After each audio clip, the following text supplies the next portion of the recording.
నమస్తే సార్. నమస్కారం. ఎలా ఉన్నారు సార్? బాగున్నానండి. మీరు ఎలా ఉన్నారు? యా ఫైన్ సార్, బాగున్నాం. ఓకే. మీరు అంటే ఇప్పుడు నీది నాది ఒకే కథగా పరిచయం అయ్యారు, కానీ మీరు బిఫోర్ ఒక అసిస్టెంట్ డైరెక్టర్గా, అసోసియేట్గా, కో డైరెక్టర్గా, తర్వాత డైరెక్టర్గా ఒక 6 సినిమాలు తీసి మళ్ళీ ఇప్పుడు ఈ రోజున ఆర్టిస్ట్గా వచ్చారు. ఎలా అంటే ఒక డైరెక్టర్ నుంచి ఆర్టిస్ట్ అవ్వాలని ఎందుకు అనిపించింది మీకు? అసలు నాకు అవ్వాలని లేదండి. నిజం చెప్పాలంటే ఆర్టిస్ట్ అవ్వాలని నేను అసలు అనుకోలేదు.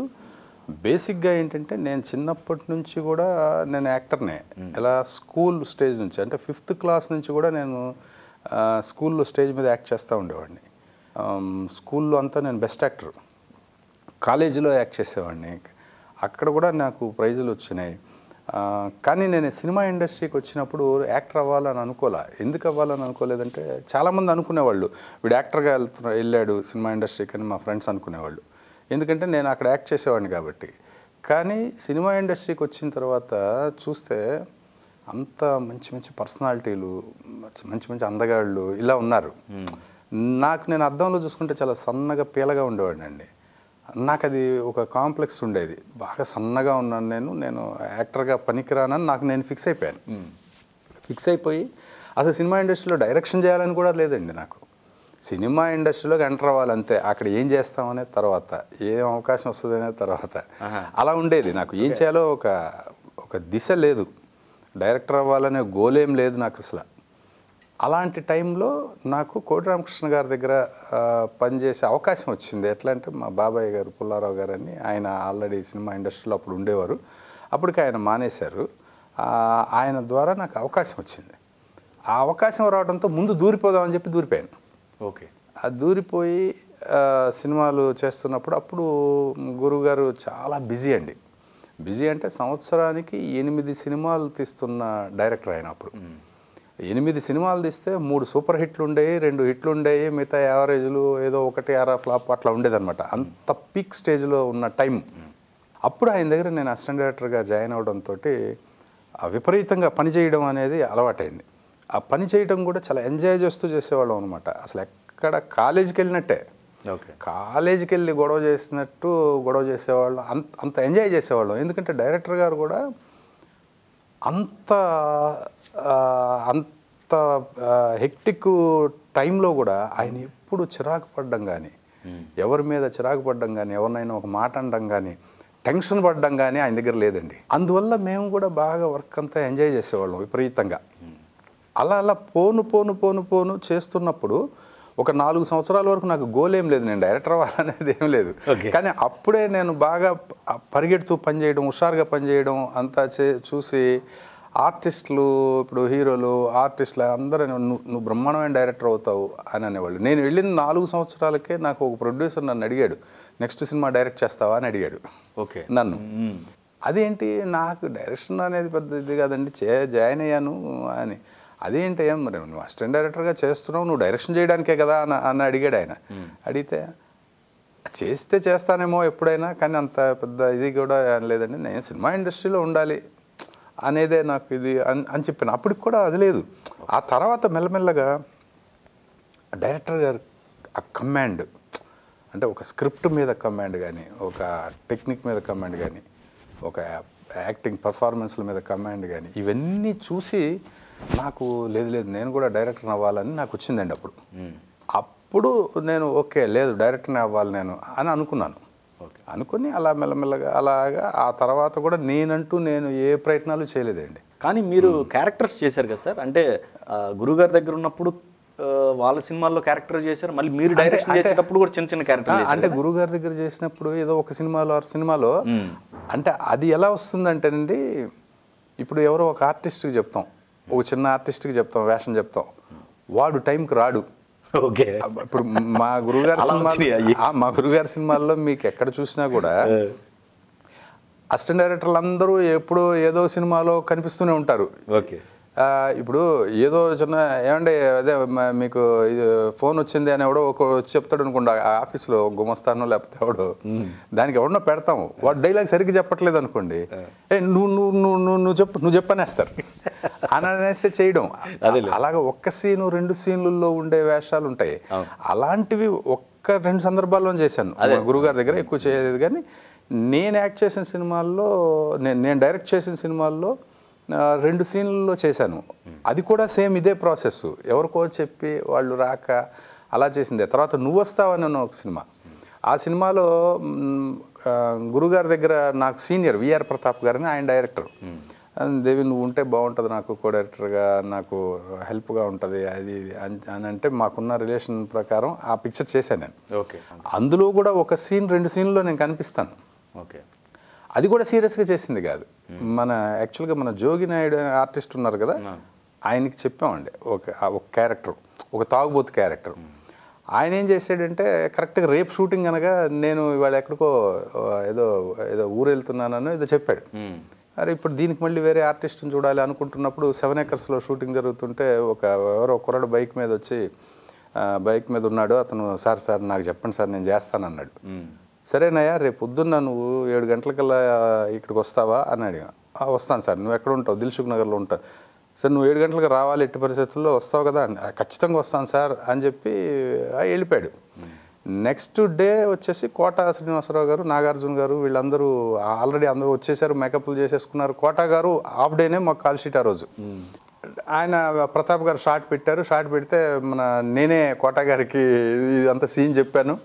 సీన్ చెప్పిన తర్వాత ఏది వాడు తాగుబోతుండి రమ్మనండి అంటే, తాగుబోతుండి రమ్మనండి అంటున్నారు అందరూ, మన స్టాఫ్ అంతా. ఎవడు లేడు, వాడు రాలేదు. అయ్యి బాబు వాడు రాలేదు ఇప్పుడు అని చెప్పి ఇంకా అందరు కెమెరా అసిస్టెంట్ల దగ్గర నుంచి అందరిని అడిగానండి నేను, నువ్వు బాగుంటుంది అంటే, ఎవరు మేమేయో అన్నారు. ఇంకా మా ప్రతాప్ గారికి టెన్షన్ వచ్చింది. ఇప్పుడు నాగార్జున గారు రెడీగా ఉన్నారు అక్కడ, ఇక్కడేమో కోట గారు వెళ్ళిపోవాలి మధ్యాహ్నం నుంచి. అసలు ఆర్టిస్ట్ వచ్చాడా లేదా చూసుకో అంటే, ఈ దీనిలో దాన్ని పట్టించుకోవాలి, అది ఒక చిన్న ఇది కదా, పట్టించుకోవాలా. ఇక అప్పుడు నేనేస్తే ఓకేనా అన్నాను. వేస్తావా అన్నాడు. అంటే వెంటనే పరిగెత్తుకెళ్ళి కాస్ట్యూమ్స్ రూమ్లో లుంగి కట్టుకుని వచ్చి కూర్చున్నాను. కూర్చున్నాను, ఒకటే టేక్. ఎందుకు అంటే అది స్క్రిప్ట్ చేసే దగ్గర నుంచి రాసే దగ్గర నుంచి అంతా నేను ఉంటాను కదా, నేను చెప్పడం అంతా నాకు డైలాగ్ మొత్తం వచ్చేస్తుంది. టప్ప చెప్పేశాం. అది ఇప్పటికి కూడా అడుగుతుంటారండి, ఆ సినిమాలో ఉన్నారు కదా మీరు అంటారు. ఎన్ని సంవత్సరాలైనా ఇలాగా ఆపద్ధర్మ నటుడిగా చేసినవేనండి అన్ని. ఓకే. అంటే ఒక యాక్టర్ అయిపోవాలని చేసినవి కాదు, ఆపద్ధర్మ నటుడిగా చేసినవి. ఇది ఈ సినిమాకి వచ్చేటప్పటికి ఇప్పుడు నేను చెప్పాను కానీ, నా డైరెక్షన్లో నేను మిస్టర్ పెళ్ళికొడుకు, కేవు కేక, ఆ సినిమాలో ఒక సీన్ చేశాను. అది చేయడం వల్ల ఏమైందంటే, తర్వాత నాకు గ్యాప్ రావడం వల్ల, గ్యాప్ వచ్చింది కదా, చాలామంది డైరెక్టర్సు, అందులో మన ఫ్రెండ్స్ డైరెక్టర్స్ వాళ్ళు ఉంటారు, వాళ్ళు కాల్ చేసి ఇందులో 2 సీన్లు ఉన్నాయి చేస్తావా సరదాగా, ఒక సీన్ ఉంది చేస్తావా అని అడిగేవాళ్ళు. నేను అలా చేయను, నేను నా సినిమాలో కాబట్టి అప్పుడు ఏదో ఇది అని చెప్పి చేశాను, కానీ నేను అలా చేయను, నేను డైరెక్షన్ మీదే ఉంటాను అని చెప్పాను. ఒకరోజు తమిళ్ విజయ్ అని మన డైరెక్షన్ డిపార్ట్మెంట్, తమిళ్ విజయ్ నాకు తెలుసు, అతను ఫోన్ చేశాడు. ఫోన్ చేసి, సార్ ఇలాగా ఒకళ్ళు మీరు మీ మీద ఒక క్యారెక్టర్ అనుకుంటున్నారు సార్, అది మీరు చేసే ఇంట్రెస్ట్ ఉందా అంటే, మీకు కాల్ చేస్తానన్నారని. అంటే ఇలా చిన్న చాలామంది అడిగారు, నేను వద్దనుకున్నాను చేయొద్దని, నేను డైరెక్షన్ మీద ఉన్నాను, ఆల్రెడీ స్క్రిప్ట్ వర్క్ చేస్తున్నాను, 2 స్క్రిప్ట్లు వర్క్ చేస్తున్నాను ఏదో చెప్పాను. వాళ్ళు కాల్ చేస్తారు, కొంచెం మాట్లాడండి సార్ అన్నాడు. సరే చేయని అని చెప్పి చేశారు వీళ్ళు. చేస్తే నేను అదే చెప్పాను. చెప్తే మేము ఈ స్క్రిప్ట్ ఇది ఒక మొత్తం సినాప్సిస్ లాగా నేను పంపిస్తానండి చూడండి అన్నాడు డైరెక్టర్ అని. నాకు మెయిల్ చేశారు. మెయిల్ చేసి చదివాను నేను. చదివితే అసలు టోటల్ కథే ఫాదర్ సన్ మీద ఉంది. ఇదేంటి ఇంత అనుకున్నారు అని నాకు డౌట్ వచ్చింది. నేను చెప్పాను, ఇదేంటి ఈ ఫాదర్ క్యారెక్టరేనా ఇంత మొత్తం. ఇప్పుడు ఆ స్క్రిప్టు అది సినాప్సిస్ చూస్తే ఇదేదో ఒక పెద్ద ఆర్టిస్టు, ఒక ప్రకాష్ రాజు గారు లాంటి వాళ్ళు వేయాల్సిన క్యారెక్టర్ అది. ఇదేంటి ఇది నన్ను అనుకుంటున్నారా అని అడిగాను. అవును సార్, ఒక్కసారి మీరు రాగలరా ఆఫీస్కి వస్తే మనం మాట్లాడదాం సార్ అది ఇది అంటే, సరే వెళ్ళినప్పుడు అలా ఏం చెప్పాడు, ఇది ఇది ఇది ఇది ఇలా. నేను షాక్ అసలు. ఫస్ట్ అసలు ఈ సినిమా ఎవరు తీస్తున్నారు అసలు, ఇది ఇలాంటి కథలు ఎవరు చేస్తున్నారని చిన్న షాక్ అయ్యాను నేను. అంటే ఇది కథగా ఉండదండి అసలు, సినిమానే ఒక కథగా ఉండదు. ఇది ఒక ఎక్స్ప్రెషన్స్ ఉంటాయి అంతే, ఒక భావోద్వేగాలు ఉంటాయి సినిమాలో. కథగా మన సినిమాటిక్ గ్రామర్ ఉంటుంది చూసారండి, అక్కడ అది ఉండాలి, ఇక్కడ అది ఉండాలి, ఇవేం ఉండవు సినిమాలో. ఇది నేను ముందు నాకు అక్కడ ఒక చిన్న నచ్చిందండి. అసలు ఆ ప్రొడ్యూసర్స్ని అభినందించాలి ఫస్ట్. ఇలాంటిది ఒక అటెంప్ట్ని వాళ్ళు ఒప్పుకున్నారంటే అనిపించి నాకు కూడా ఒక చిన్న ఇంట్రెస్ట్ వచ్చిన తర్వాత అయితే నేను ఒకటి చెప్పా. ఇప్పుడు ఫస్ట్ డైరెక్షన్ తనకి ఇది అసలు నన్ను ఎందుకు అనుకున్నారని అడిగా ఫస్ట్. నన్ను అసలు నేను ఎలాగ మీ దృష్టికి వచ్చాను, నేను ఒక సినిమాని నిలబెట్టే ఒక హీరో తర్వాత అంత ఒక పిల్లర్ లాంటి క్యారెక్టర్ని నన్ను ఎలా ఎక్స్పెక్ట్ చేశారు, మీరు ఎలా అనుకున్నారన్న అడిగితే అప్పుడు అంతా చెప్పుకొచ్చాడు. ఫస్ట్ ఏదో తమిళ్ సముద్రకాని గారిని అనుకున్నామండి. అంటే వాళ్ళు చాలా బడ్జెట్లు అవి చాలా పెద్ద రేంజ్. తర్వాత ఇంకా ఎవరు ప్రతాప్ పోతన్ గారిని అనుకున్నాం. ప్రతాప్ పోతన్ గారితో కూడా జరిగినాయి మాకు. తర్వాత ఇంకా ఎవరెవరో పెద్ద పెద్ద ఆర్టిస్టులను అనుకున్నారండి. ఇది అనుకున్న తర్వాత ఇంక ఇవేవి వర్కౌట్ అవ్వక అసలు తెలుగు సినిమాల్లోనే మనం ఎవరినైనా ఒక డైరెక్టర్ చేత యాక్ట్ చేయిస్తే ఎలా ఉంటుంది అనే ఐడియా వచ్చిందట. అంటే ఆ సెన్సిబిలిటీస్ పట్టుకుంటారు. అంటే చిన్న చిన్న మైన్యూట్స్ కూడా వాళ్ళైతే డైరెక్టర్ అయితే వాళ్ళకి చెప్పగానే అందులో ఉన్న ఇది అర్థమవుతుంది. అంటే కమర్షియల్ సినిమాలాగా అది లేదేంటి ఇది లేదేంటి అనకుండా అవి పట్టుకుంటారు అనే ఉద్దేశంతో డైరెక్టర్ని మనం పెడితే బాగుంటుంది అని చెప్పి అనుకున్నారంట. అనుకున్నప్పుడు ఇంకా రకరకాలు ఎవరున్నారు అని చూస్తున్నప్పుడు ఉమేష్ అని కో డైరెక్టర్. ఆ ఉమేష్ ఏంటంటే సార్ అసలు దేవి గారిని వేస్తే ఎలా ఉంటుంది అని తను సజెస్ట్ చేశాడు. అబ్బా చాలా బాగుంటుంది అసలు, ఆయన అయితే చాలా కరెక్ట్గా ఉంటుంది అని చెప్పి వీళ్ళు అనుకుంటాం. హీరో శ్రీ విష్ణు ఆయన అయితే కరెక్ట్గా ఉంటుంది అనుకొని అప్పుడు కాంటాక్ట్ చేశారనమాట. ఇలా జరిగింది. బట్ అప్పుడు నేను చెప్పాను, ఫస్ట్ పిక్చర్ కాబట్టి మీరు ఇబ్బంది పడద్దు. ఎందుకంటే సినిమాలో ఏమాత్రం ఏది పండగపోయినా కూడా ఫస్ట్ పిక్చరు తేడా కొడితే ఎలా ఉంటుందో తెలుసు కదా మీకు. అందుకని నేను చెప్పాను, ఒకవేళ ఎలాంటి పరిస్థితుల్లో అయినా కొంచెం అటు ఇటు ఏం సంకోచించద్దు, నేనేం ఫీల్ అవ్వను, వేరే ఆర్టిస్ట్కి వెళ్ళిపోయినా కూడా అని చెప్పాను. నేను చెప్పిన తర్వాత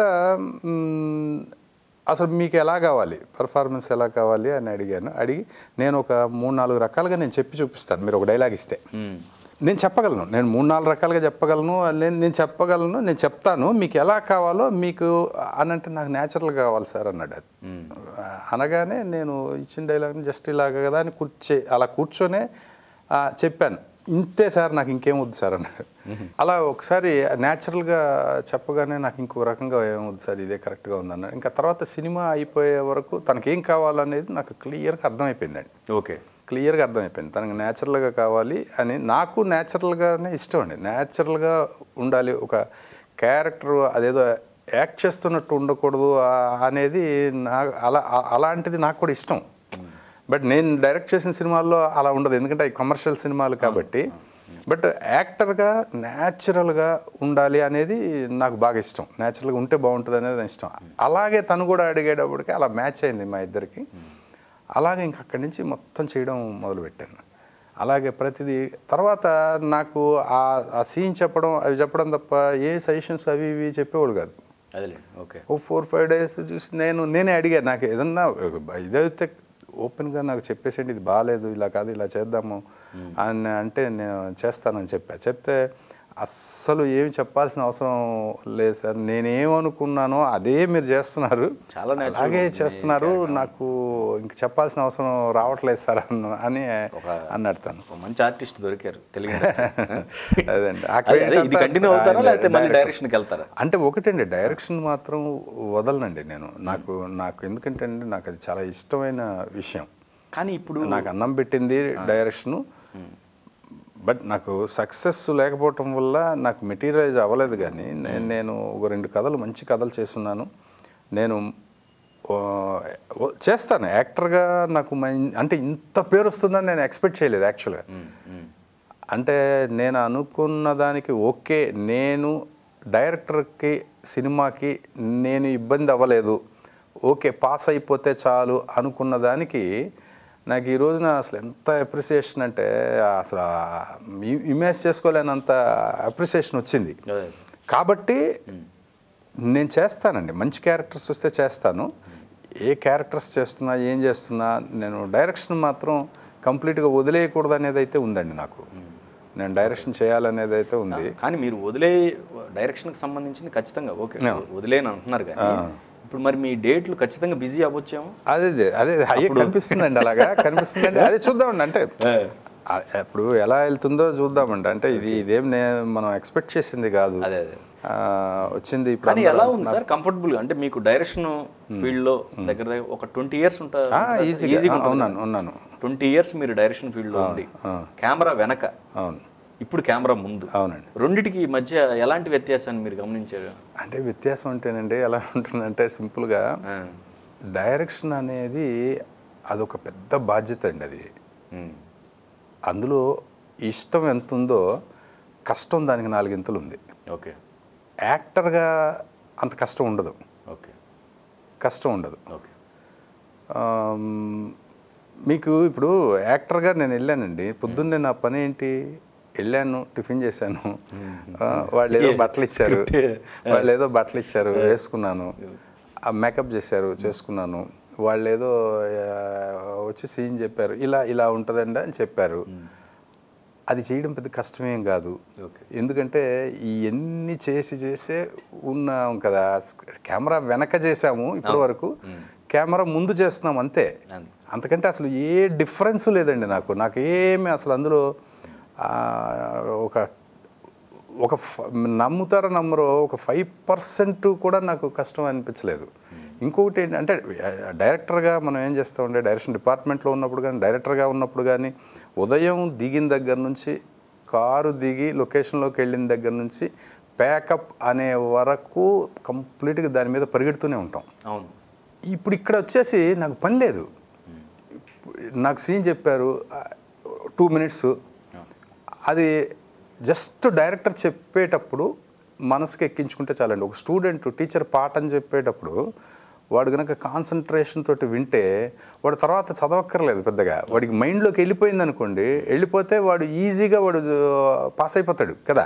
సేమ్ ఇది కూడా అంతే. డైరెక్టర్ చెప్పేటప్పుడు తనకి ఏం కావాలి అని చెప్పేటప్పుడు 1-2 నిమిషాలు కాన్సన్ట్రేట్ చేసి వింటే అయిపోయింది, ఇంకా తర్వాత ఇంకేం పని లేదు. యాక్షన్ చెప్పినప్పుడు చేయడం తప్ప ఆ తర్వాత మళ్ళీ వెళ్తాము కూర్చుంటాము. ఆ మొదట్లో నాకు చాలా ఇబ్బంది అనిపించిందండి. అంటే ఇప్పుడు ఇంట్లో కూర్చోవడం అంటే పొద్దున్న నుంచి సాయంత్రం దాకా ఏదో పని చేస్తూ కూర్చుంటాం. ఒక షాట్ అయిపోయిన తర్వాత 1 గంట సేపు 2 గంటలు కూర్చోవాలంటే నాకు కష్టం అనిపించేది.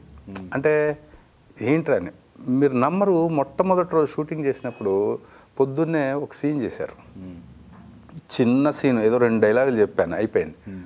వాళ్ళు ఏదో చేసుకున్నారు, మధ్యాహ్నం బ్రేక్ అన్నారు, భోజనాల దగ్గర కూర్చున్నాం.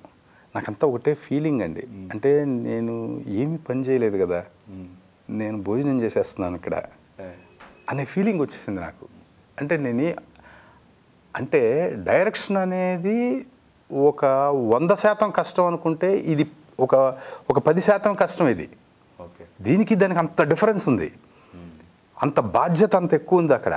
ఇప్పుడు ఇక్కడ డైలాగ్ తప్పిపోతే మళ్ళీ చెప్తారండి, మళ్ళీ చెప్తారు, లేదు ఇంకొంచెం పోతే డబ్బింగ్లో అడ్జస్ట్ చేసుకుందాం అనుకుంటారండి, లేదు నేను తప్పు చేసి నేను ఎలా చెప్పాలో డైరెక్టర్ చెప్తాడు, నేను ఏం చేయాలో డైరెక్టర్ చెప్తాడు, మొత్తం నేను ఎటు వెళ్ళాలో కెమెరామెన్ చెప్తాడు. డైరెక్షన్ అది కాదు కదా. అంటే ఇలాంటి విషయాల్లోనే కదండి ఆర్టిస్టులు కూడా ఇరిటేట్ అవుతూ ఉంటారు. అంటే మమ్మల్ని పొద్దున పిలిచారు, అది ఇట్లానే మీరు ఫేస్ చేసి అది అయితే అండి అది ఎంత తప్పు అంటే సార్, అది ఒకళ్ళు ఇరిటేట్ అయ్యారంటే నేను ఇరిటేట్ అవ్వలేదు, అది కాదండి. నాకేమనిపించిందంటే నేను అసలు ఏం పని చేశానని వాళ్ళు చెప్పిన 2 డైలాగులు చెప్పాను అక్కడ. నేను టిఫిన్ చేశాను, మధ్యాహ్నం వచ్చి భోజనం చేశాను, మళ్ళీ 4 డైలాగులు చెప్పాను. ఏం కష్టం అనిపిస్తుంది నాకు. ఓకే, 4 డైలాగులు చెప్పి నేను ఉత్తినే భోజనం చేసేస్తున్నానే అనిపిస్తుంది నాకు. అంటే ఆ కష్టం ముందు ఇది ఎంత అనేది చెప్తున్నా. అంటే యాక్టర్గా కూడా కష్టం ఉంటుందండి. అంటే ఒక హీరో అనుకోండి, ఒళ్ళు ఉంచేయాలిగా, డ్యాన్సులు చేయడం ఈజీ కాదుగా, రూపులు కట్టుకొని ఫైట్లు చేయడం ఈజీ కాదుగా, ఇలా. బట్ ఒక న్యాచురల్ యాక్టింగ్ ఒక అనేది పెద్ద అంత అనిపించలేదు. అంతే అది. అంటే డైరెక్టర్ మంచివాడైతే, డైరెక్టర్ విషయం ఉన్నవాడైతేనండి యాక్టర్కి ఏ కష్టం ఉండదండి, ఏ కష్టం ఉండదు. అందుకని నాకు అలా అనిపించింది. కానీ ఒకటండి, నాకు పొద్దున్న తీసుకొచ్చారు, కూర్చోబెట్టారు, షార్ట్ తీయలేదు అని ఒక ఆర్టిస్టులు అంటారంటే అది చాలా తప్పు అండి. అది అసలు చాలా చాలా తప్పు. ఇప్పుడు మిమ్మల్ని ఒక రెమ్యూనరేషన్ ఇచ్చి మిమ్మల్ని బుక్ చేసుకున్నారండి. బుక్ చేసుకున్న తర్వాత డేట్ వాళ్ళది. వాళ్ళు మీ మీద షార్ట్ తీస్తారా తీయరా అనేది ఎందుకు ఊరికే ఎవరు కూర్చోబెట్టుకోరు కదండి డబ్బులు ఇచ్చి. మీకు డబ్బు ఇచ్చి మిమ్మల్ని ఎందుకు కూర్చోబెడతారు ఒక ఆర్టిస్ట్ని? అక్కడ ఏవో చాలా ప్రాబ్లమ్స్ ఉండుంటాయి. అంటే మీకు లైటింగ్ ప్రాబ్లం ఉంటుంది, లొకేషన్ ప్రాబ్లం ఉంటుంది, తర్వాత పక్కన ఆర్టిస్టుల ప్రాబ్లం ఉంటుంది, తర్వాత ఇటు లైటప్ చేస్తే ఇటు షాట్లన్నీ తీసేయాలి, అటు లైటప్ చేస్తే అటు షాట్లన్నీ తీసేయాలి. కాబట్టి అలాంటప్పుడు 1-2 గంటలైనా కూర్చోవాల్సి వస్తుంది ఆర్టిస్టులు ఖాళీగా. దాన్ని అర్థం చేసుకోవాలి, ఆర్టిస్ట్ అర్థం చేసుకోవాలి. అంటే ఆర్టిస్టులు డైరెక్ట్గా ఆర్టిస్ట్గా వచ్చిన వాళ్ళకి ఏంటంటే మమ్మల్ని ఎందుకు పొద్దున్న తీసుకొచ్చి కూర్చోబెట్టారు అనే ఫీల్ ఉంటుంది. ఎందుకంటే నేను అసిస్టెంట్ డైరెక్టర్గా వచ్చాను కాబట్టి నేను డైరెక్టర్, నాకు అన్నీ తెలుసండి. ఆ ప్రాక్టికల్ ప్రాబ్లమ్స్ అన్నీ కూడా తెలుసు.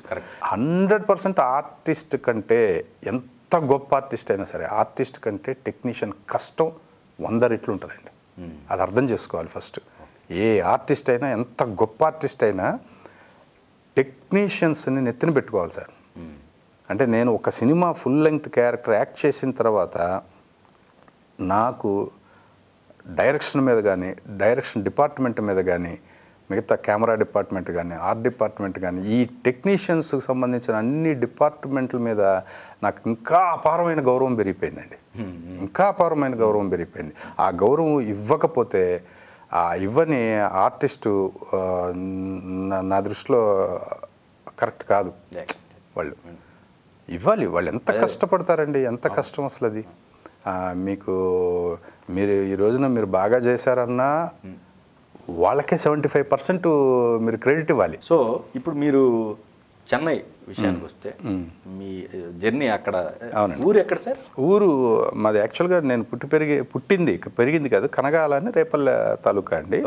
ఆ తర్వాత నేను చదువుకున్నదంతా మాచర్ల 5th క్లాస్ వరకు పల్నాడు, 6th నుంచి 10th వరకు సత్తెనపల్లి, అంతా గుంటూరు జిల్లానే.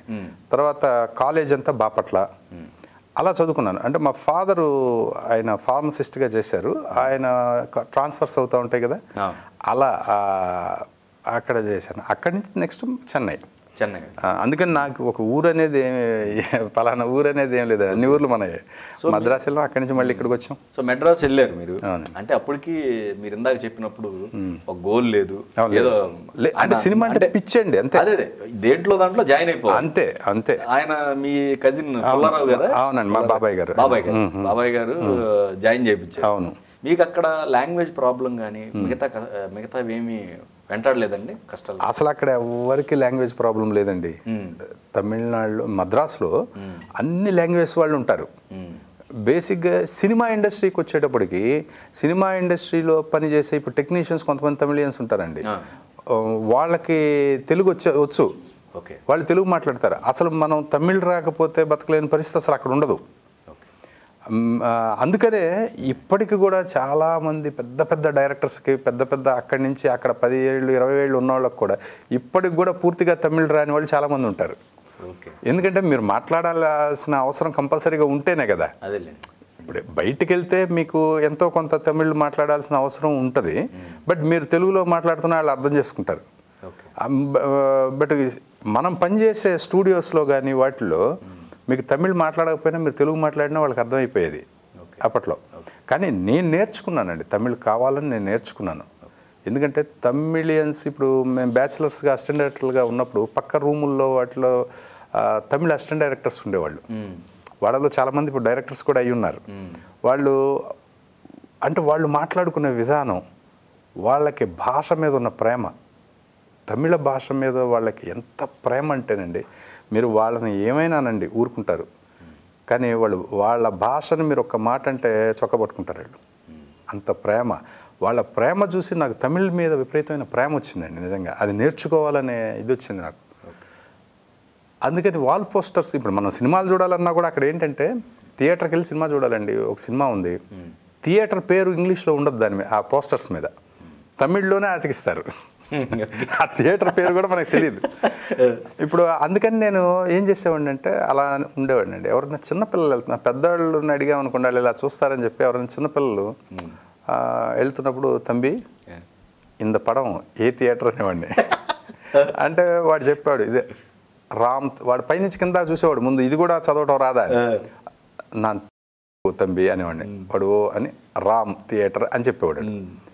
ఇంకా రామ్ అనే అక్షరాలు గుర్తుపెట్టుకునేవాడిని అండి. అంటే ఓహో రా అంటే ఇది దీర్ఘం అంటే ఇలా ఉంటుందా, అంటే ఇలా ఉండి పైన చెక్కుంటుందా, ఓహో రామ్ ఇదనమాట. ఇంకా నెక్స్ట్ ఇక ఎప్పుడు రా కనిపించినా గుర్తుపెట్టేసేవాడిని. రాధా థియేటర్ అని ఉందనుకోండి, ఓ అది రా, ఆ తర్వాత లెటర్ ఏంటి అనేది తెలిసేది కాదు, అది పట్టుకుని తర్వాత ద అనేది గుర్తుండిపోయి ఇంకా అలాగే నేను నేర్చుకున్నానండి. నేర్చుకుని నేను ఇప్పుడు తమిళ పుస్తకాలు కూడా చదువుతాను నేను. అంటే మీరు అక్కడ ఉన్నారు కదా సార్, ఇప్పుడు అక్కడి నుంచి ఇటు షిఫ్ట్ అయ్యే వరకు కూడా మీరు చూశారు కదా జర్నీ, చెన్నై నుంచి హైదరాబాద్ షిఫ్ట్ అయ్యే వరకు. అవును అవును. సో మీకు వాతావరణ పరంగా అక్కడికి ఇక్కడికి చేంజ్ ఓవర్ అని అనిపించిందా? అబ్బో మొదట్లో, ఇప్పుడు పర్లేదు కానండి, మొదట్లో చాలా చేంజ్ ఓవర్ అండి, చాలా చేంజ్ ఓవర్ కనిపించింది. బిగినింగ్లో మాత్రం ఒక 5-10 ఇయర్స్ అయితే మీకు అసలు కంప్లీట్గా అక్కడికి ఇక్కడికి చాలా డిఫరెన్స్ ఉండేది. అక్కడ ఏంటంటే అండి, చెన్నైలో ఒక తెలుగు సినిమా ఇండస్ట్రీ ఉందనుకోండి, తెలుగు సినిమా ఇండస్ట్రీలో 90% ఒకళ్ళకొకళ్ళు పరిచయం లేని వాళ్ళు ఉండరు. అంటే మనం వేరే స్టేట్కి వెళ్ళి అక్కడ ఉన్నాము అని కావచ్చు, అందరూ కలిసిమెలిసి ఉండటం కానీ, ఒక చోట ఒక ఇన్సిడెంట్ జరిగిందంటే అది వెంటనే ఒక గంటలో అందరికీ తెలిసిపోయేది. అందరూ ఏదన్నా ఒక సమస్య వస్తే అందరూ కలిసి ఉండడం, కలిసిమెలిసి ఉండడం ఇవి ఉండేవి. తర్వాత మేము డైరెక్షన్ డిపార్ట్మెంట్ అనుకోండి, అక్కడ ఎడిటింగ్ రూమ్లన్నీ ఒక చోట ఉంటాయి.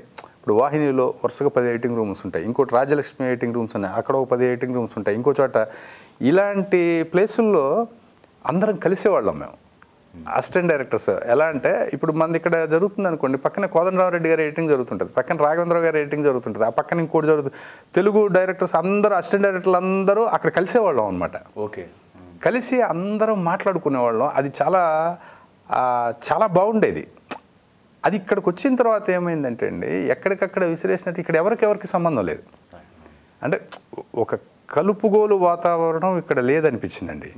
తర్వాత అక్కడ ఏంటంటే మనం అంటే బిగినింగ్లో, ఇప్పుడు ఓకే, ఇప్పుడు అంతా మారిపోయింది, అంటే ఇన్ని సంవత్సరాల తర్వాత మారిపోయింది. కానీ మొదటి 10 ఇయర్స్ ఇక్కడికి షిఫ్ట్ అయిన తర్వాత మొదటి 10 ఇయర్స్ చాలా ఇబ్బందులు పడాల్సి వచ్చిందండి. ఎందుకంటే ఇప్పుడు మ్యూజిషియన్స్ ఉన్నారు, వైలిన్ వాయించేవాళ్ళు ఇక్కడ లేరు, కీబోర్డ్ వాయించేవాళ్ళు లేరు, రికార్డింగ్ అంటే అక్కడి నుంచి తెచ్చుకోవాల్సి వచ్చేది, డాన్సర్స్ అంటే అక్కడి నుంచి తెచ్చుకోవాల్సి వచ్చేది, ఏదైనా అక్కడి నుంచే తెచ్చుకోవాల్సి వచ్చేది 15 సంవత్సరాల దాకా. ఇప్పుడు కూడా కొంత జరుగుతుంది, ఇప్పటికి కూడా కొంత జరుగుతుందండి, అదే చెప్తున్నాను. ఇప్పటికి కూడా కొంత అక్కడి నుంచి తెప్పించుకోవాల్సిన పరిస్థితి ఇంకా ఉంది. కాబట్టి ఏంటంటే అక్కడ అంటే బేసిక్గా సినిమా అనేది అక్కడ పుట్టింది కదండి. అక్కడ ఇప్పుడు అది మద్రాస్ అనేది ఫస్ట్ తమిళ్, మలయాళం, కన్నడ, తెలుగు అన్ని సినిమాలు జరిగాయి కదా. అంటే మేము వెళ్ళినప్పుడు, అంటే మేము వెళ్ళడమే ఇంకా తర్వాత ఇంక ఇటు వచ్చేయడం మొదలుపెట్టింది కదండి. అంటే లాస్ట్గా ఆ వాతావరణం చూసిన జనరేషన్ ఇంక మేమే, ఇంకా తర్వాత లేదు. అంటే మనం ఒక వాహిని స్టూడియోలో కానీ ఏవిఎం స్టూడియోలో కానీ షూటింగ్ చేస్తున్నాం అనుకోండి, జస్ట్ అలా మధ్యలో మనం దేనికోసం అలా బయటకు వస్తే అక్కడ అమితాబ్ బచ్చన్ నడిచి వెళ్తూ ఉండేవాడు ఇంకో ఫ్లోర్లో ముందు. ఇటు వెళ్తే కొంచెం యువతలకు వస్తే ఇంకో ఫ్లోర్లో రజనీకాంత్ షూటింగ్ జరుగుతూ ఉండేది. మళ్ళీ కొంచెం ఇటు వస్తే మమ్ముట్టి వాళ్ళందరూ అక్కడ చైర్లో కూర్చొని మాట్లాడుకుంటూ ఉండేవాళ్ళు. అంటే ఇది ఎలా ఉంటుంది చూడండి, ఒకసారి ఊహించుకోండి. అది ఒక స్టూడియోలో మొత్తం ఆల్ లాంగ్వేజెస్ అలా ఉంటే అలా చూసాం మేము. ఇంకా అంటే ఇంకా అదే టైంలో ఎవరికాళ్ళు వెళ్ళిపోయారు. అది కూడా చాలా షార్ట్ పీరియడ్ మేము చూసింది, మేము వెళ్ళిన కొత్తల్లో. ఆ తర్వాత ఇంకా ఎటోళ్ళు అట్ట అయిపోయారు, మనం ఇటు వచ్చేసాం. అండ్ మీరు అసిస్టెంట్ డైరెక్టర్గా దగ్గర ఎన్ని సినిమాలు చేస్తుంటారు? అంటే అసిస్టెంట్ అసోసియేట్ కూడా 20 సినిమాలు అలా పైన చేస్తుంటాను. కొన్ని ఉంటాయి మెమరీస్లో, అంటే తప్పులు చేసేవి ఉంటాయి, కంటిన్యూటీ మిస్టేక్స్ అని. లేకపోతే మీ లైఫ్లో ఏం చేస్తున్నారు? అబ్బో అంటే చాలా ఉంటాయండి, చాలా ఉండకుండా ఎందుకుంటాయి. పెద్ద హీరోలు ఏమైనా ఉన్నాయా? పెద్ద హీరోల సినిమాలు అప్పుడు అంటే ఉండకుండా ఉండవండి, ఉంటాయి. బట్ అవి కరెక్ట్గా వెంటనే గుర్తురావు. కానీ అంటే సింపుల్గా సరదాగా చెప్పుకోవాలంటే కొన్ని ఉంటాయండి. అప్పుడు ఏంటంటే అప్పుడు ఈ సెల్ ఫోన్లు ఇవన్నీ లేవు కదా, మనం కంటిన్యూటీ రాయాలంటే మనం ఈ సీన్ ఇప్పుడు చేసామంటే మొత్తం మీరు ఏ డ్రెస్ వేసుకున్నారు అనేది మొత్తం ఆ కలర్స్, ఆ చెక్స్ ఇలాగా అని రాయాలి. నేనేంటంటే నేను యాక్చువల్గా నేను బొమ్మలు గీయటం నాకు అలవాటు ఉంది కాబట్టి నేను వెంటనే ఏం చేసేవాడిని అంటే అలాంటి కలర్ ఆ చెక్స్ అంటే అలాగా ఒక బొమ్మ గీసేసేవాడిని బుక్లో. అది కూడా నేను కొంచెం టైమే నేను ఆ కంటిన్యూటీ చూసింది. తర్వాత ఇంకొక అసిస్టెంట్ డైరెక్టర్ కంటిన్యూటీ చూసేవాడు. ఒకసారి అతను కంటిన్యూటీ రాశాడు. తర్వాత డైరెక్టర్ కూడా అడుగుతాను, డైరెక్షన్ కూడా చేశాడు, కానీ పేరు వద్దు, కానీ చెప్తాను ఊరికే అంటే నా ఫ్రెండే, మాకందరికి తెలుసు. ఇది మీకు అందులో రాశాడు. సినిమా నగ్మా అనుకుంటాను హీరోయిన్. ఒకరోజు సడన్గా దాన్ని అంతకుముందు తీసిన సీన్కి కంటిన్యూటీ నెక్స్ట్ సీన్ ఏదో చేయాల్సి వచ్చింది. డ్రెస్ వేయాలి అమ్మాయికి, ఆ డ్రెస్ సెలెక్ట్ చేయాలి కదా. సెలెక్ట్ చేయాలంటే కంటిన్యూటీ తీసాం. కంటిన్యూటీ తను రాస్తాడు. ఆ రోజు తను రాలేదు, అది ఫేవర్ అని. హైదరాబాద్లోనే షూటింగ్. తను ఎక్కడో ఓల్డ్ సిటీలో ఉంటాడు, ఫోను గీని ఏం లేదు. అప్పటికేంటంటే అండి, మనం షూటింగ్ జరుగుతున్నప్పుడు స్టిల్స్ తీస్తారు కదా, ఆ స్టిల్స్ మనకు వస్తేనే కంటిన్యూటీ ఆ స్టిల్స్ చూసుకునేవాళ్ళం. అది రావడానికి ఈ షెడ్యూల్ అంతా అయిపోయిన తర్వాత కానీ వచ్చాయి కదా అవి. ఈ షెడ్యూల్లోనే మొదటి రోజు ఒక సీన్ తీసి ఆ 10వ రోజు మళ్ళీ దాని కంటిన్యూటీ చూస్తుంటే మనం కేవలం రాసుకున్న దాని మీదే బేస్ అయ్యి మనం తీయాలి. అంటే ఫిల్మ్ కాబట్టి, అంటే ఫిల్మ్ అదంతా డెవలప్ అయ్యి వాళ్ళు ఏంటంటే ఆ షెడ్యూల్ ఆ 15 రోజులు అయిన వర్క్ను ఒకేసారి ఇచ్చేవాళ్ళు అనమాట. అందుకని కేవలం మన జడ్జిమెంట్ మీదే ఆ అసిస్టెంట్ డైరెక్టర్ ఎవడైతే రాస్తాడో దాని ప్రకారమే కంటిన్యూటీ వేయాలి. అది బుక్ తీస్తే ఆ సీన్ నెంబరు, అది ఆ సీన్ ఏంటి, అందులో ఎవరెవరు, ఫలానా హీరో రాజశేఖర్, ఫలానా ఇది ఉంది, ఇది ఈ అమ్మాయి డ్రెస్ ఉంది. డ్రెస్ కలర్ రాశాడండి. ఏం రాశాడంటే నాచు పీచు కలిసిన పిచ్చి రంగు అని రాశాడు. నాచు పీచు కలిసిన పిచ్చి రంగు డ్రెస్ అని రాశాడండి. ఇప్పుడు నాచు రంగు ఎలా ఉంటుంది, సరే పీచు రంగు అంటే సరే కొబ్బరి పీచు కలరా, సరే ఈ రెండు కలిసిన పిచ్చి రంగు అన్నాడు. ఏంటి అంటే ఏంటంటే తనకు అర్థమయ్యేటట్టు రాసుకున్నాడు అది.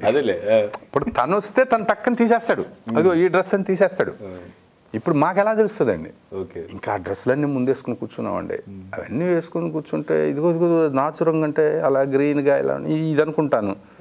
మరి ఇందులో పీచు రంగు ఏం లేదే. పీచ్ అంటే ఏంటి, కొబ్బరి పీచా లేకపోతే ఇంకేం పీచా, పీచు రంగు ఇది కాదు చచ్చామండి.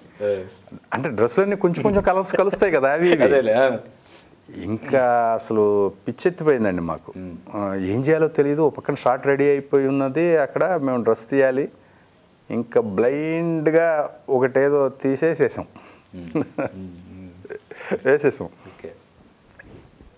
వేసాము. కరెక్ట్గా ఒక 2 షాట్లు తీసేటప్పటికి ఆ రోజు ఎందుకో ప్యాకప్ చెప్పాల్సి వచ్చింది. ప్యాకప్ చెప్పారు. తర్వాత చూస్తే ఇంకా వెళ్ళిన తర్వాత మొత్తం మనం ఈ ప్రింట్కి పంపిస్తాం కదండి, ఎడిటింగ్ రూమ్కి వెళ్ళి తర్వాత ఎప్పుడో 2 రోజుల తర్వాత అది చూసాం. ఆ డ్రెస్ కాదు. అమ్మా 2 షాట్లు తీసాము. ఆ 2 షాట్లు తీసిన తర్వాత ప్యాకప్ అయింది. ఇప్పుడు అసలు సీన్ అంతా తీసుంటే ఏమైపోయేది అంటే ఎలా ఉంటుందంటే, ఇప్పుడు ఆ సీను ఆ ఇంట్లోంచి హాల్లోంచి ఫోర్స్గా బయటకు వస్తుంది అమ్మాయి. ఆ అమ్మాయి అలా బయటికి రాగానే అది ఎప్పుడో తీసాం, ఎప్పుడో అది తీసాము. గడప దాటి బయటికి రాగానే డ్రెస్ మారిపోద్ది. అంతే కదా.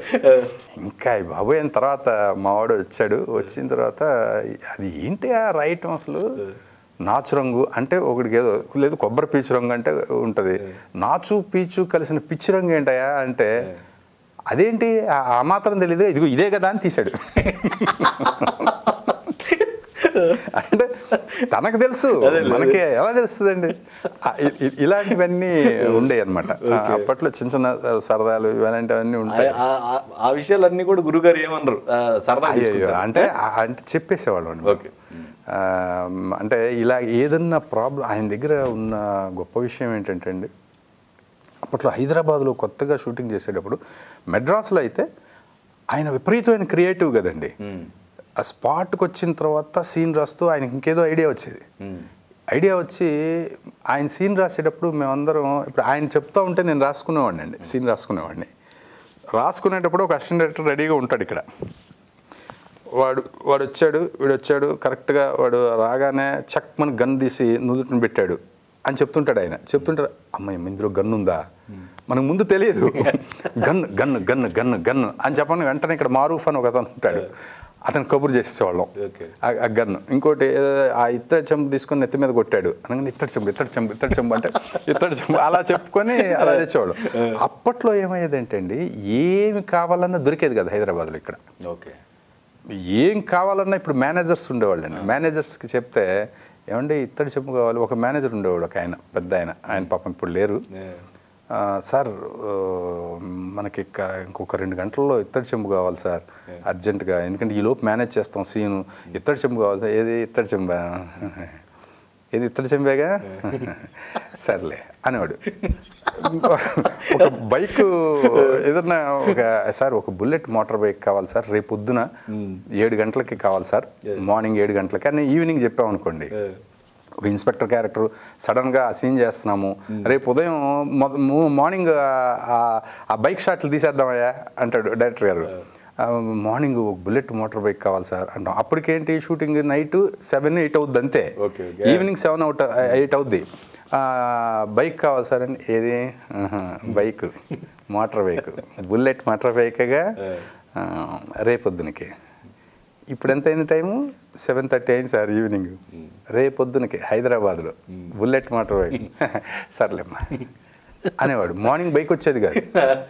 మీరు మద్రాసులో ఉన్నట్టు చెప్తే ఎలాగా అనేవాడు. అదేలే, అలా కాదండి, ఈవినింగ్ 7 గంటల నుంచి పొద్దున్న లోపు ఒక బుల్లెట్ మోటార్ బైక్ పట్టుకోలేరా హైదరాబాద్ మొత్తంలో అని అంటే, అవన్నీ కుదరమ్మా అంటే అసలు ఆయన నవ్వాడంటే ఇది జరగదనేది మాకు తెలిసిపోతుండేది.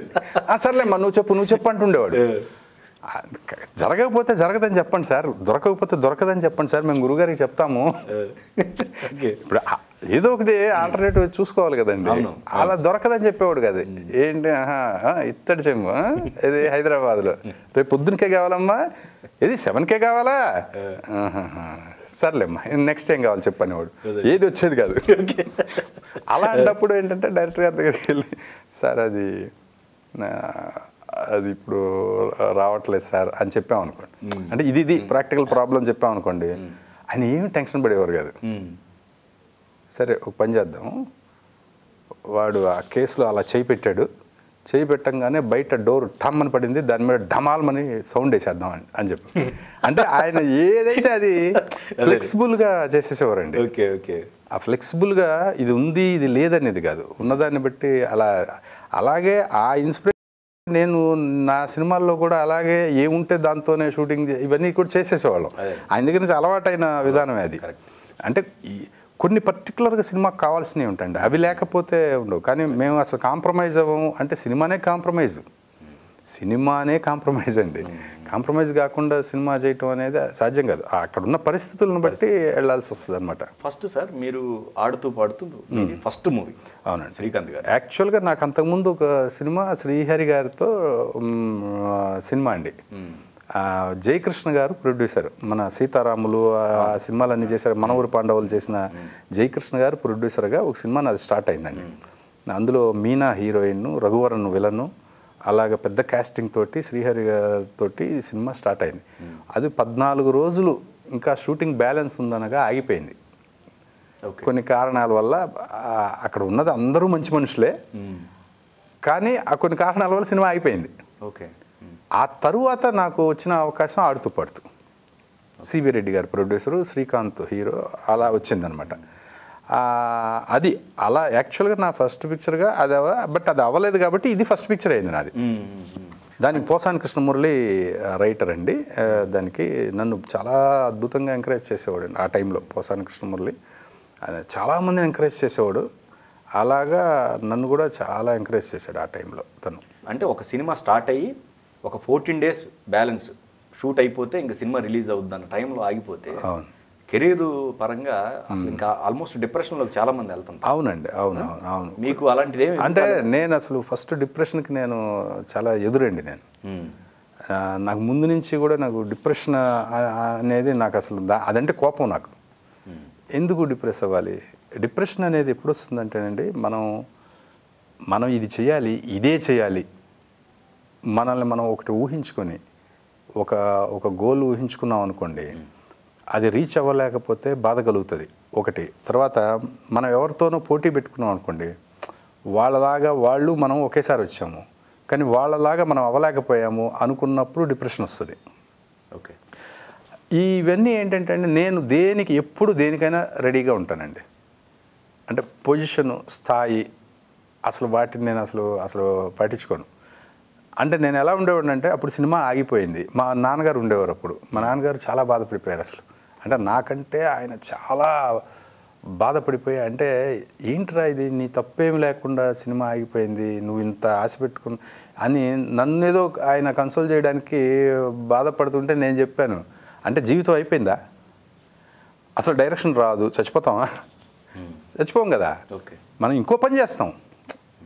లేదు, మళ్ళీ కో డైరెక్టర్గా చేస్తాను. నేను అప్పుడు చాలా క్రేజియస్ట్ కో డైరెక్టర్ అండి. నన్ను ఎప్పుడు నలుగురు అడుగుతుండేవాళ్ళు, మా సినిమాకి రా, మా సినిమాకి రా, మా సినిమాకి రా అని. ఆ టైంలో నేను ఏ కో డైరెక్టర్ తీసుకున్నంత ఎక్కువ రెమ్యునరేషన్ తీసుకున్నాను. ఇచ్చారు నాకు, నేను అడగటం కాదు, వాళ్ళే ఇచ్చారు. అలా ఉండేది. అంటే నేను వర్క్ చేస్తాను కాబట్టి, అంత కష్టపడి పనిచేసాం కాబట్టి ఇచ్చేవాళ్ళు. దానికి ఏముంది, ఇవాళ కాబట్టి ఇంకోసారి అవుతాం, డైరెక్టర్ అవుతాం. దానికి ఏముంది, మనం దానికి ఏ మైండ్కి తీసుకొని బాధపడాల్సిన పని లేదు. నేను చాలా లైట్గా తీసుకునేవాడిని అండి. అదేదో నువ్వు ఉన్నా ఒక్కరోజు ఒక పూట అంతే, దాన్ని మైండ్కి అసలు ఎక్కించుకోను. ఆ లైఫ్ ఇప్పుడు జరుగుతున్నది ఇంపార్టెంట్ అండి. లైఫ్ మనకి, నేను ఎప్పుడో ఒకటి చదివాను, నీ జీవితంలో విలువైన కాలం ఎప్పుడు అంటే ఆన్సర్ ఒకటండి, ఇప్పుడు అని. అంటే ఇప్పుడు అంటే ఈ క్షణంలో మనం ఈ క్షణాన్ని మనం అనుభవించాలి అంతే. ఈ క్షణాన్ని అనుభవించిన వాడు వేస్ట్. వాడు జీవితాంతం మీకు 100 కోట్లు సంపాదించినా, లేదంటే 1000 సినిమాలు తీసినా, 100 సినిమాలు తీసినా కూడా తృప్తిగా ఉండలేడు కదా. ఇప్పుడు ఈ క్షణం, ఇప్పుడు మనం ఈ ఇంటర్వ్యూ జరుగుతుందంటే ఈ క్షణాన్ని నేను ఎంజాయ్ చేయాలంతే. కష్టాలు మనిషికి ప్రతి వాడికి వస్తాయండి. డబ్బు ఉన్నోడికి ఇంకో కష్టాలు ఉంటాయి, డబ్బు లేనివాడికి ఇంకో కష్టాలు ఉంటాయి, సంసారంలో ఉండే కష్టాలు ఉంటాయి. ఇలా కష్టాలు లేనివాడు ఎవడుంటాడు? ఒకవేళ నిజంగా రేపు ఏడవలసిన పరిస్థితి ఉంటుంది అనుకోండి, ఏడవకుండా ఎవడు మనిషి ఉండడు. ఆ భావోద్వేగాలు లేని మనిషే కాదు కదా. వాడు నవ్వాలి, ఏడవాలి, అన్నీ ఉంటాయి ప్రతి మనిషికి. కానీ రేపు ఎప్పుడో కష్టం వస్తుందని చెప్పి ఈ రోజు నుంచి ఏడవడం వేస్ట్. ఆ రోజు కష్టం వచ్చినప్పుడు ఖచ్చితంగా ఏడవలసిందే. ఎవడన్నా ఏడుద్దాం అప్పుడు. ఇవాళ ఎంత గ్యాప్ వచ్చింది సార్ ఆ సినిమా ఆగిపోయిన తర్వాత? ఎంత గ్యాప్ వచ్చింది? ఆల్మోస్ట్ 1 year అండి.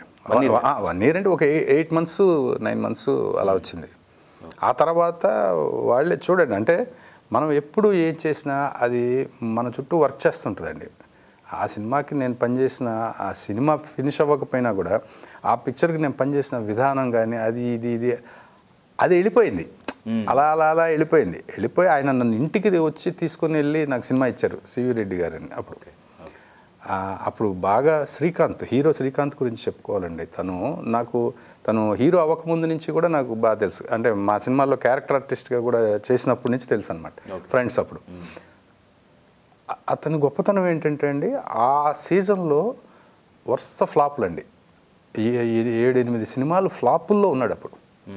ఉన్నప్పుడు జనరల్గా ఏమనుకుంటారండి, ఎవరైనా ఒక సక్సెస్ఫుల్ డైరెక్టర్ తోటి సినిమా చేయాలనుకుంటారు. ఒక సినిమా చేసి ఆ సినిమా ఆగిపోయిన డైరెక్టర్తో చేయాలని ఎవరు అనుకోరు. కానీ తను నా మీద నమ్మకంతో తను లేదండి దేవితోనే చేద్దాం అన్నాడు. అలాగే ఆ సినిమా హిట్ అయింది. రీమేక్ సార్ అది? రీమేక్ అండి.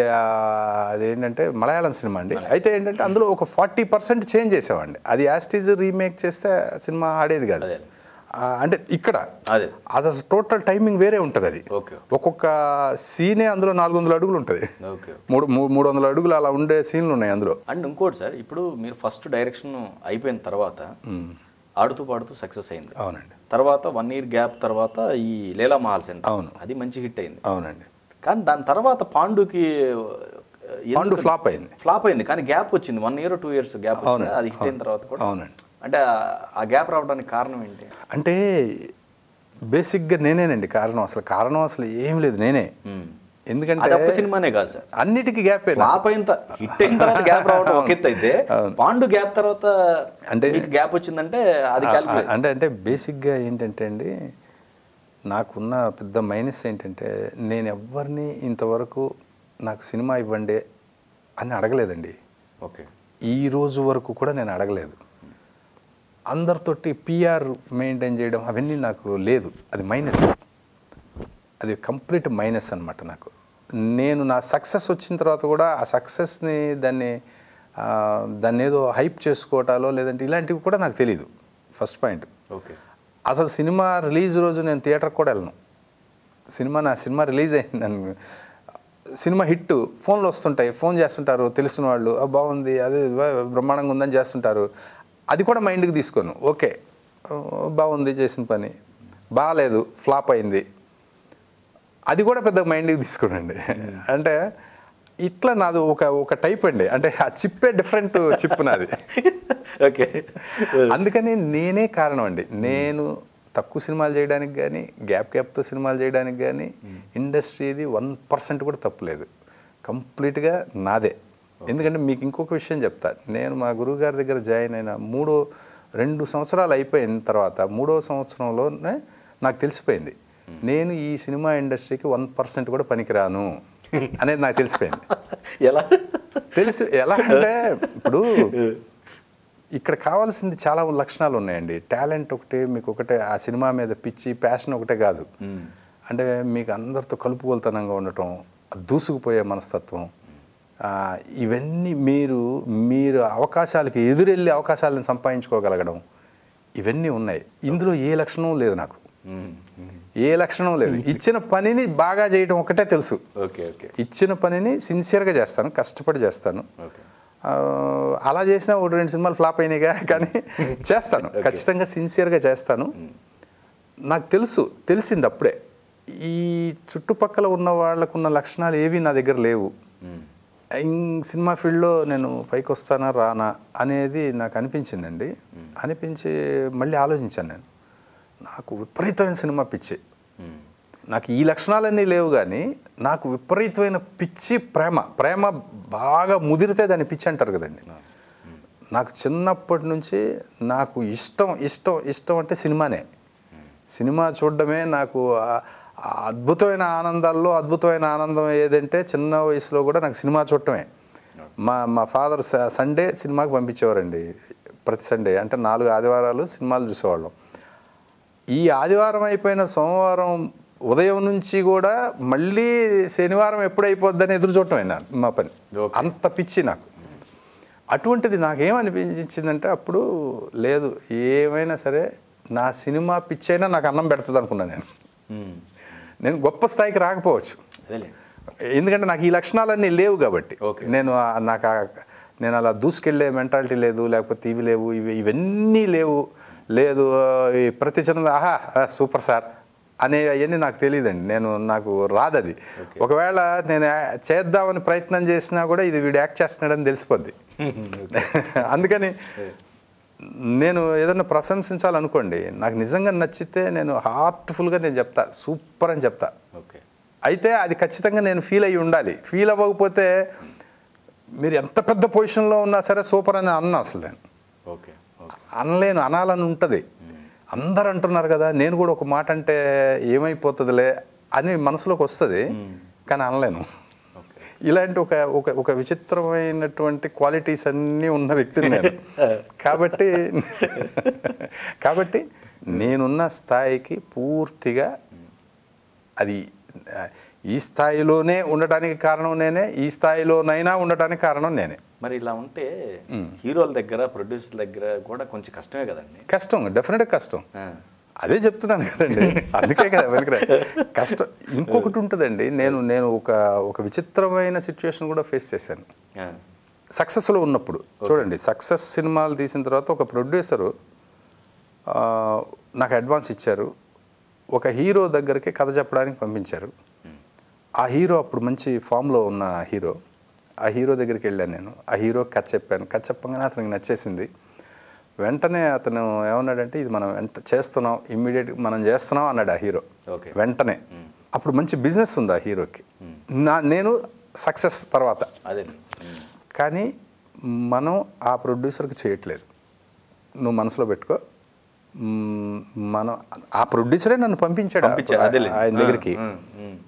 మనం చేస్తున్నాము, ప్రొడ్యూసర్ని నేను చెప్తాను, ఈ ప్రొడ్యూసర్ వేస్ట్ ఫెలో అన్నాడు.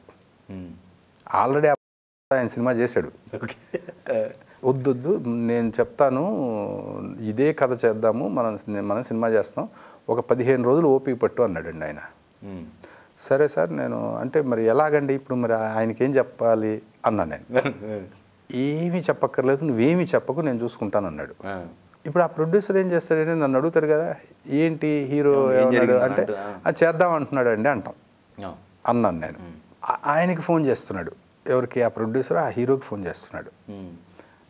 ఏంటండి ఏం చేద్దాం? నాదేం లేదండి, దేవి దేవి ఎప్పుడంటే అప్పుడే అంటున్నాడు ఆయన. ఓకే. నాకు ఫోన్ చేసి ఏమండి హీరో రెడీగా ఉంటే మీకే ఏంటండి మీరు లేట్ చేస్తారు ఏంటంటున్నాడు ఈయన నన్ను. నేను మళ్ళీ హీరోకి చేస్తే నేను అలాగే అంటుంటాను, మీకు అలా 15 రోజులు అయితే అతనే పోతాడు అంటున్నాడు.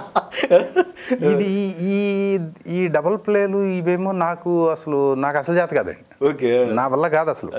ఇప్పుడు వెళ్ళి ఏమండి మీకు చచ్చిన ఆ హీరో సినిమా చేయడం అని నేను చెప్పాలా ప్రొడ్యూసర్కి?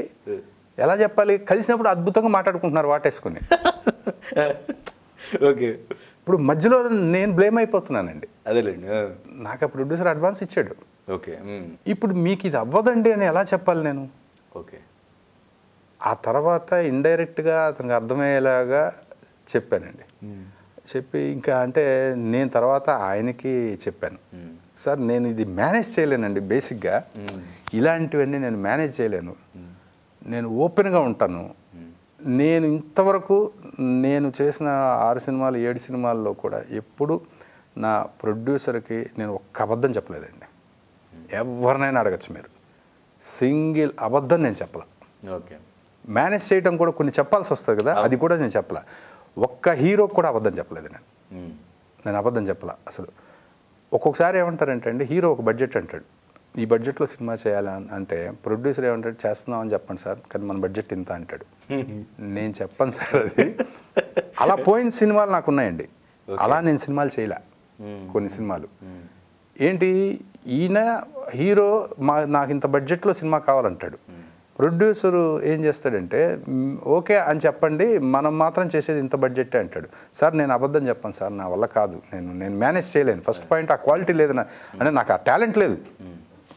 ఇప్పుడు నేను ఎట్లా మేనేజ్ చేస్తాను, మీరే చెప్పండి, ఇదిగో ఈ బడ్జెట్లోనే చేద్దాం, మీరు ఎంత బడ్జెట్ అంటే అంత బడ్జెట్లోనే సినిమా చేద్దాం, కానీ దాగుడు మూతలు వద్దు, మనం దాచిపెట్టుకోవటాలు అవన్నీ వద్దు. ఏముందండి ఇప్పుడు నాది ఈ బడ్జెట్లోనే నీకు ఇంతే బిజినెస్ ఉంది, హీరోతో మీ మీద ఇంత బిజినెస్ ఉంది కాబట్టి నేను ఇది దాటి నేను చేయనని ఎందుకు చెప్పరు ప్రొడ్యూసర్లు? ఎందుకు అబద్ధం చెప్పాలండి? ఒకవేళ కాదు అంటే ఇంకో హీరో దగ్గరికి వెళ్ళండి, మీరు ఇంకో చేయండి, అంతే కదా.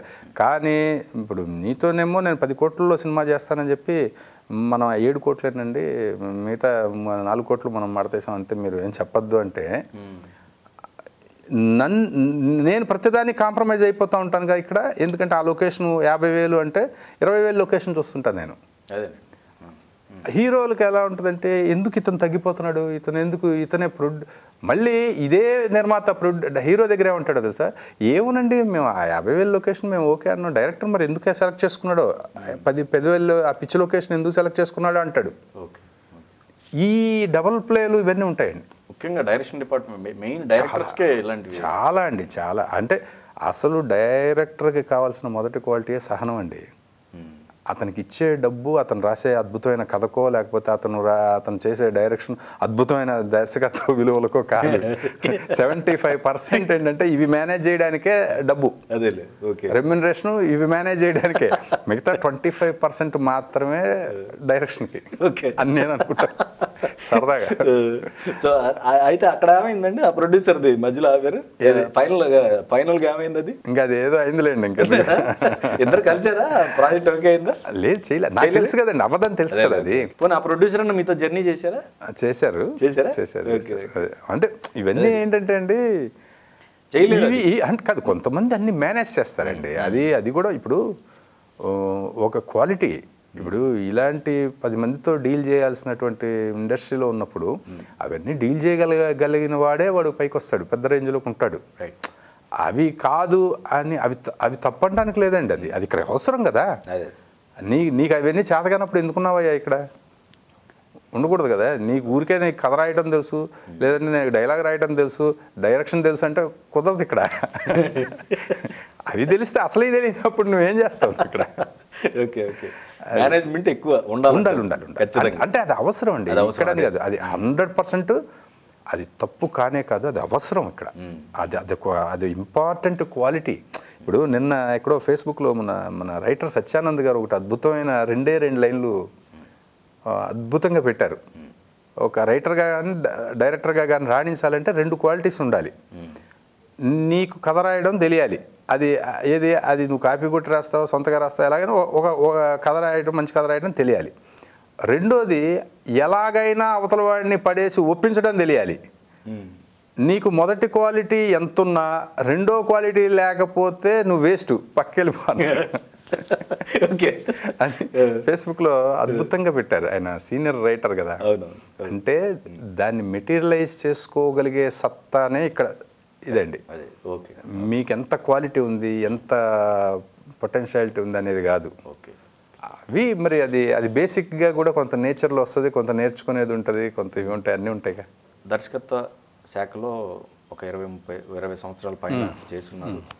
ఎంతోమంది దగ్గర డైరెక్టర్గా గురువుగారి దగ్గర కాకుండా మిగతా కొంతమంది డైరెక్టర్స్ దగ్గర కూడా మీరు ఇద్దరి దగ్గరే చేశానండి. తక్కువ చేశాను. సురేష్ కృష్ణ గారి దగ్గర ఒక పిక్చర్ చేశాను, ఆహా అని. ఆ పిక్చర్ ఒకటి కో డైరెక్టర్గా చేశాను.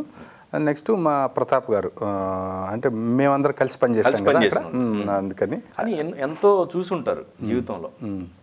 ఎక్కడైనా మీ కాలం వృధా అవటం కానీ లేకపోతే మోసపోవటం కానీ జరిగిన సంఘటన ఏదన్నా ఉందా? మోసపోవడం అంటే అది మోసపోవడం అని కాదండి, అది ఏంటంటే ఇండస్ట్రీలో అది సహజము. అంటే ఇప్పుడు నువ్వే డైరెక్టర్ అనేవాళ్ళు, ఇది వచ్చే వారం ప్రెస్ మీట్ అనేవాళ్ళు. వచ్చే వారం ప్రెస్ మీట్ అనగానే నువ్వే డైరెక్టర్ అనగానే మా ఇంట్లో మా మదరు ఏదో పాయసం చేసేసేది, తాగేసేవాళ్ళం. ఆ తర్వాత అది ఉండేది కాదు. అలా 2-3 సార్లు జరిగింది బిగినింగ్లో అండి. నేను డైరెక్టర్గా అయ్యేటప్పుడు, డైరెక్టర్ అయ్యే ముందు నువ్వే డైరెక్టర్ అని చెప్పి ఒక హీరో పిలిస్తే ఒక కథ చెప్పాను. అసలు ఇది ఎవరు చెప్పాను, నేను సొంతగా చేస్తాను అని అన్నాడు ఒక ఆయన. అంటే నాకు ఇష్టమైన హీరో అని చెప్తున్నా, నాకు చాలా ఇష్టం ఆ వ్యక్తి అంటే. మేము పనిచేసాము. అంటే నేను కథ చెప్పాను, ప్రొడ్యూసర్స్కి చెప్పమన్నాడు. ఆయన ప్రొడ్యూసర్స్కి చెప్పాను. నేను చెప్పిన తర్వాత వాళ్ళకి నచ్చింది. ఒకవేళ వీళ్ళు ఏమైనా తేడా చేసినా నేను సొంతగా చేస్తాను సినిమా అన్నాడు ఆయన. అన్న తర్వాత నీకు హీరోయిన్స్ ఎవరు కావాలి అని అంటే పలానా అంటే ఆయనే మాట్లాడాడు వాళ్ళతో. నీకెవరు మ్యూజిక్ డైరెక్టర్ కావాలి అంటే ఒక మ్యూజిక్ డైరెక్టర్ పేరు చెప్పాను. అంటే నీకు ఎవరు కావాలన్నా ఇస్తానన్నాడు ఆయన. ఎవరు కావాలన్నా ఇస్తారంటే ఇళయరాజా గారిని ఇస్తారా అన్నాను నేను. అంటే వెంటనే ఆయన టచ్లోకి వెళ్ళిపోయాడు. అంటే అంత జరిగింది. ప్రొడ్యూసర్స్ పలానా వాళ్ళు ప్రొడ్యూసర్స్ అన్నారు. వాళ్ళు ఆఫీస్కి రమ్మన్నారు. రోజు నాకు ఆఫీస్కి వెళ్ళేవాడిని, వెహికల్ పంపించేవాళ్ళు. దాని మీద డిస్కషన్ వచ్చిన వాళ్ళందరికీ నెక్స్ట్ మన డైరెక్టర్ ఇతనే అని చెప్పేవాళ్ళు. Next week press meet. ఇంకా యాస్టీజ్ మా మదర్ మళ్ళీ పాయసం చేయడం ఇంకొచ్చేసింది అనుకుంటా. అంటే ఇంకా ఆఫీస్లోకి వెళ్ళి కూర్చుంటున్నాము, డిస్కషన్ జరుగుతుంది. మనకేం అడ్వాన్స్లు ఏమి ఇవ్వలేదు కానీ డిస్కషన్ జరుగుతుంది. ఇంత జరుగుతుందంటే ఇంక అయిపోయినట్టే కదా. నెక్స్ట్ కట్ చేస్తే 3 రోజులు వెళ్ళాను అనుకుంటాను ఆఫీస్కి. ఆ 3 రోజుల్లోనే 30 మందికి చెప్పేశారు నెక్స్ట్ డైరెక్టర్ ఇతనే అని. ఇతనే అంతవరకు బాగానే ఉంది. అసలు ఎక్కడ ప్రాబ్లం అంటే నేను అప్పుడు ఒక సినిమాని కో డైరెక్టర్గా నేను అడ్వాన్స్ తీసుకొని కో డైరెక్టర్గా ఓపెనింగ్ అయింది ఆ సినిమా. ఓకే, ఓపెనింగ్ కూడా అయిపోయింది. అది సూపర్ గుడ్ సినిమా. ఓపెనింగ్ కూడా అయిపోయింది. తర్వాత నాకు ఆయన హీరో గారు నాకు కాల్ చేసి నేనేం ఇక్కడ ఆఫీస్కి వెళ్ళేవాడిని, అక్కడ కూడా వెళ్ళి ప్రోగ్రామ్ అంతా చూస్తూ ఉండేవాడిని. ఎందుకంటే నేను అడ్వాన్స్ తీసుకుని ఉన్నాను అక్కడ, అంత చేస్తున్నాను కాబట్టి. ఇది ఇంకా 4 నెలల టైం ఉంది దీనికి. అందుకోసం అసలు నీకు ఉన్నది 3-4 నెలల టైమే కదా. ఈ 4 నెలల టైంలో నువ్వు అక్కడ కో డైరెక్టర్గా చేస్తే ఎలాగా, నువ్వు ఇక్కడ ఉండాలని ఫీల్ అవుతున్నారు ప్రొడ్యూసర్స్ అని అన్నారు. అంటే అయ్యో నేను డైరెక్టర్ అవ్వాలనే కదా, కో డైరెక్టర్గా ఏముంది, నేను వెళ్ళి వాళ్ళని రిక్వెస్ట్ చేసుకుని, ఎందుకంటే వాళ్ళ దగ్గర నేను తీసుకున్న అడ్వాన్స్ కంటే ఎక్కువే పనిచేశాను ఇప్పటివరకు, కాబట్టి నేను చెప్పేసి నాకు ఇలా ఛాన్స్ వచ్చింది అని చెప్పేసి నేను చెప్పేసి వచ్చేస్తానని చెప్పి నేను వెళ్ళి చెప్పాను, నేను ఇలా మానేస్తున్నానండి ఎందుకంటే నాకు ఇలా డైరెక్షన్ వచ్చింది అది ఇది అంటే, నువ్వు అప్పుడు ఆయన ఒక మాట, షిండే గారు అని డైరెక్టర్ అండి, కోడైరెక్టర్ షిండే గారా? ఆ సినిమాకి డైరెక్టర్. ఓకే. అప్పుడు నిన్నే ప్రేమిస్తా సినిమాకి ఆయన ఏమన్నారంటే, దేవి నీకు అడ్వాన్స్ ఇచ్చిన తర్వాత, నీకు అనౌన్స్ చేసిన తర్వాత నువ్వు నమ్ము, ముందే నువ్వు సంకలు గుద్దేసుకొని నాకు అయిపోయిందని ఇక్కడ మానేయద్దు, ఎందుకంటే నీకు ఇక్కడ కూడా ఇబ్బంది అవుతుంది, నువ్వు మానేయద్దు, ఒక పని చేయి, నేనే కదా డైరెక్టరు, నువ్వు పని చేయి, పొద్దున్నే రేపేం షూటింగ్ ఏం ప్రోగ్రామ్ చెప్పు, నువ్వు ఇక్కడే ఉండాల్సిన పని లేదు, నువ్వు వెళ్ళిపోయి నీ పని చూసుకో, ఫోన్లో ప్రోగ్రామింగ్ అంతా చెప్పేసేయి, నువ్వు నీ కార్ కూడా నేను ప్రొవైడ్ చేస్తాను, నువ్వు వదిలేయద్దు ఇది అని చెప్పారండి ఆయన. ఓకే. చెప్పి అయ్యో కాదు సార్ వాళ్ళు ఫీల్ అవుతున్నారు, నేను ఇది మానేశానంటే కానీ వాళ్ళకి సిన్సియర్గా వాళ్ళకి సీరియస్నెస్ రాదు అని చెప్పి నేను మానేశాను ఇది. తర్వాత రోజు కార్ వచ్చింది, మళ్ళీ ఇదిగో ఇతనే డైరెక్టర్ అని 10 మందికి చెప్పడం ఇవన్నీ జరిగినాయి. ఇంకా నేను అసలు అంతా దానికి వచ్చేసి ఆఫీస్కి వెళ్ళడం, ఆ కాసేపు డిస్కషన్, ఇంటికి రావటం, అంతా మొత్తం స్టోరీ బోర్డ్ వేసేయటం దానికి నేను, ఏది బొమ్మలు గీసేసి అన్ని, అంటే అదిరిపోవాలి, రేపు షూటింగ్కి వెళ్ళగానే సీన్ పేపర్ చూసి ఒక్కొక్కటి పడిపోవాలి అని ఫీలింగ్ అనమాట. అన్ని అంత నైట్ 1 గంట 2 గంటల వరకు అన్ని స్టోరీ బోర్డులు వేసేవాడిని అప్పుడే, ఎందుకంటే ఒక బాపు గారి ఇన్స్పిరేషన్, అప్పుడు ఎవరు బొమ్మలు గీసేవాడు డైరెక్టర్లు ఎవరు లేరు కదండి, బాపు గారి తర్వాత బాపు గారు గీసేవాళ్ళు, అంటే నేను కూడా బాపు గారు లాగా అలా స్క్రిప్ట్ తీసుకెళ్ళి అలా పెడితే ఎవరైనా సరే దాన్ని డైరెక్ట్ చేసేయచ్చు అనేలాగా పక్కన బొమ్మ ఫ్రేమ్లన్నీ వేసేసి స్టోరీ బోర్డు అన్నీ వేసేసి, అప్పుడు మన దగ్గర ప్రింటెడ్ పేపర్ ఎక్కడ ఉండేయండి, నేను స్కేల్ పెట్టుకుని ఆ బ్లాక్స్ అన్నీ గీసుకొని అందులో బొమ్మలు వేసేసుకొని పక్కన షార్ట్ రాసేసుకొని అన్నీ చేసేసుకునేవాడిని. 2 రోజులు వచ్చింది, 3వ రోజు కారు రాలేదు, ఏది ఇక్కడ మానేశాను నేను కో డైరెక్టర్, 3వ రోజు కారు రాలేదు. నేను ఫోన్ చేస్తే మేనేజర్ ఎత్తాడు, ఆ ప్రొడ్యూసర్ గారి మాట వినపడుతుంది పక్కన నాకు, అంటే ఆయన దేవి గారా, దేవి గారేనా అంటున్నాడు, ఎందుకంటే పక్కన ఆయన కనపడాలి అని, ఆయనదే అని ఉంటాడు ఆయన. మొత్తానికి ఆయన బయటికి వెళ్ళారండి అన్నాడు, అది ఇవాళ కూర్చుందాం అన్నారు కదా అన్నాను. సరే నెక్స్ట్ డే, సరే ఏంటి ఇవాళ అనుకున్నా, నెక్స్ట్ డే కూడా కారు రాలేదు, మీరు బాగా కూర్చొని డిస్కస్ చేయాలన్నాడు కదా ఆయన హీరో గారు అని చెప్పి నేను ఆయనకి ఫోన్ చేశా, ఏమంటే నిన్న రాలేదు ఇవాళ రాలేదు, మరి మేము వర్క్ చేయాలంటే ఇది, ఆయన ఫోన్ ఎత్తట్లేదు, నాకు తేడా కొట్టింది అనిపించిందండి. సరే నేను అంత లైట్ తీసుకోవటం అలవాటు కదా, ఓకే మళ్ళీ మందే అనుకున్నాను, ఎక్కడో తేడా కొట్టింది అర్థమైపోయిందండి, సేపు అర్థమైపోతుంది కదా. నెక్స్ట్ డే పేపర్లో పొద్దున్నే పేపర్ చూశాను, పేపర్ చూస్తే ఈ మధ్యలో 2 రోజులే గ్యాప్, నెక్స్ట్ డే అదే బ్యానర్లో అదే హీరో తోటి ఒక సక్సెస్ఫుల్ డైరెక్షన్లో సినిమా అని వచ్చింది. అంత ఇమీడియట్గా ఎలా చేంజ్ అవుతాయండి వాళ్ళ బ్రెయిన్?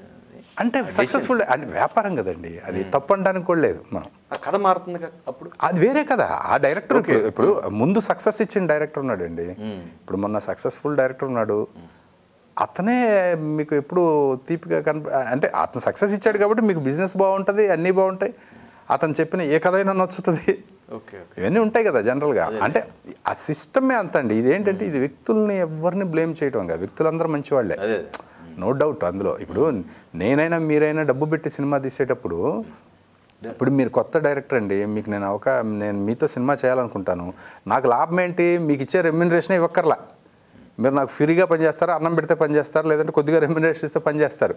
ఏదో ఒక హిట్ డైరెక్టర్ అయితే అతనికి పెద్ద రెమ్యూనరేషన్ ఇవ్వాలి, కానీ అక్కడ బిజినెస్ ఉంటుంది, అంత బిజినెస్ ఉంటుంది. ఇప్పుడు మీ మీద నాకు బిజినెస్ ఉంటుందో ఉండదో తెలియదు, రేపు సినిమా ఎలా తీస్తారో తెలియదు. అందుకని ఇక్కడ ఏంటంటే ఇది అంత వ్యాపారం కదా, వ్యాపారం కాబట్టి ఎవరిని అది తప్పు పట్టడానికి కాదు. నేను చెప్పింది ఏంటంటే ఇలాంటివన్నీ జరుగుతాయని చెప్పడానికి చెప్తున్నా. నెక్స్ట్ కట్ చేస్తే మనం ఖాళీ, ఇప్పుడు వెళ్ళి మళ్ళీ రమ్మన్నారండి షిండే గారు, ఇది తెలిసి షిండే గారు కానీ సూపర్ గుడ్లో కానీ నువ్వు వచ్చాయన్నారు. నువ్వు రా అంటే నాకు మనస్కరించలే. ఎందుకంటే నేను అలా చెప్పొచ్చేసాను, ఇప్పుడు నేను మళ్ళీ వెళ్ళి నేను పని చేయబుద్ధి కాలేదు నాకు. ఓకే. అట్లా ఇట్లాంటివన్నీ జరుగుతుంటాయండి, ఇలాంటివన్నీ జరుగుతుంటాయి. చాలామంది జరుగుతాయి, నాకేంటి అందరికీ జరుగుతాయి. సో అలాంటి సందర్భాల్లో అసలు మీరు లెక్క చేయరు, స్టెబిలిటీగా ఉంటారు. అంతే. ఏం చేస్తాం, లేకపోతే కాదండి, ఇప్పుడు ఏడుస్తాం, ఏం చేస్తాం? ఇప్పుడు మనం వెళ్ళిపోతూ ఉండాలి సార్ అలాగా. నేను అదే చెప్పాను కదా, మీ జీవితంలో ఎప్పుడు విలువైన క్షణాలంటే ఇప్పుడే అదే అంతే, అలాగే ఉండడమే. ఇప్పుడు మనం కావాలని చేయంగా, ఇప్పుడు మన సినిమా ఫ్లాప్ అయిందంటే కావాలని చేయంగా, మనం హిట్ చేయాలనే చేస్తాము. కాకపోతే ఏంటంటే ఒక సందర్భంలో మాత్రం చాలా బాధపడ్డానండి. నా సినిమా ఫ్లాప్ అయినందుకు బాధపడింది ఎందుకంటే నాకు పేరు పోతుంది లేకపోతే ఇంకోటి అని కాదు, మిస్టర్ పెళ్లి కొడుకు విషయంలో చాలా బాధపడ్డాను. ఎందుకు బాధపడ్డానంటే అది ఆడియో ఫంక్షన్ రోజు ఒక డిస్ట్రిబ్యూటర్ ఆ సినిమా కొనుక్కున్న ఒకళ్ళు 2-3 నా దగ్గరకు వచ్చి, ఈ సినిమా హిందీలో చూసామండి, ఇది తెలుగులో ఆడదని అనిపించింది, కానీ మేము కేవలం దేవిప్రసాద్ డైరెక్టర్ అనే తీసుకున్నామండి అన్నారు. అదేంటి సార్ అన్న, మీరు ఏదో చేసుంటారు, ఇందులో మాయ చేసుంటారు అని కేవలం మీ మీద నమ్మకంతో కొన్నామండి అన్నారు. అదేంటి సార్, నా మీద నమ్మకం, సూపర్ గుడ్ అంత పెద్ద బ్యానర్ ఉంది, అక్కడ హీరో ఉన్నాడు, వీళ్ళందరూ కాకుండా నా మీద అదేంటండి అన్న. లేదండి, మీరు ఏదో చేసుంటారు మాకు తెలుసు అన్నారు. తర్వాత సినిమా ఫెయిల్యూర్ అండి, ఫెయిల్యూరు, వాళ్ళకి డబ్బులు పోయినాయి. ఓకే.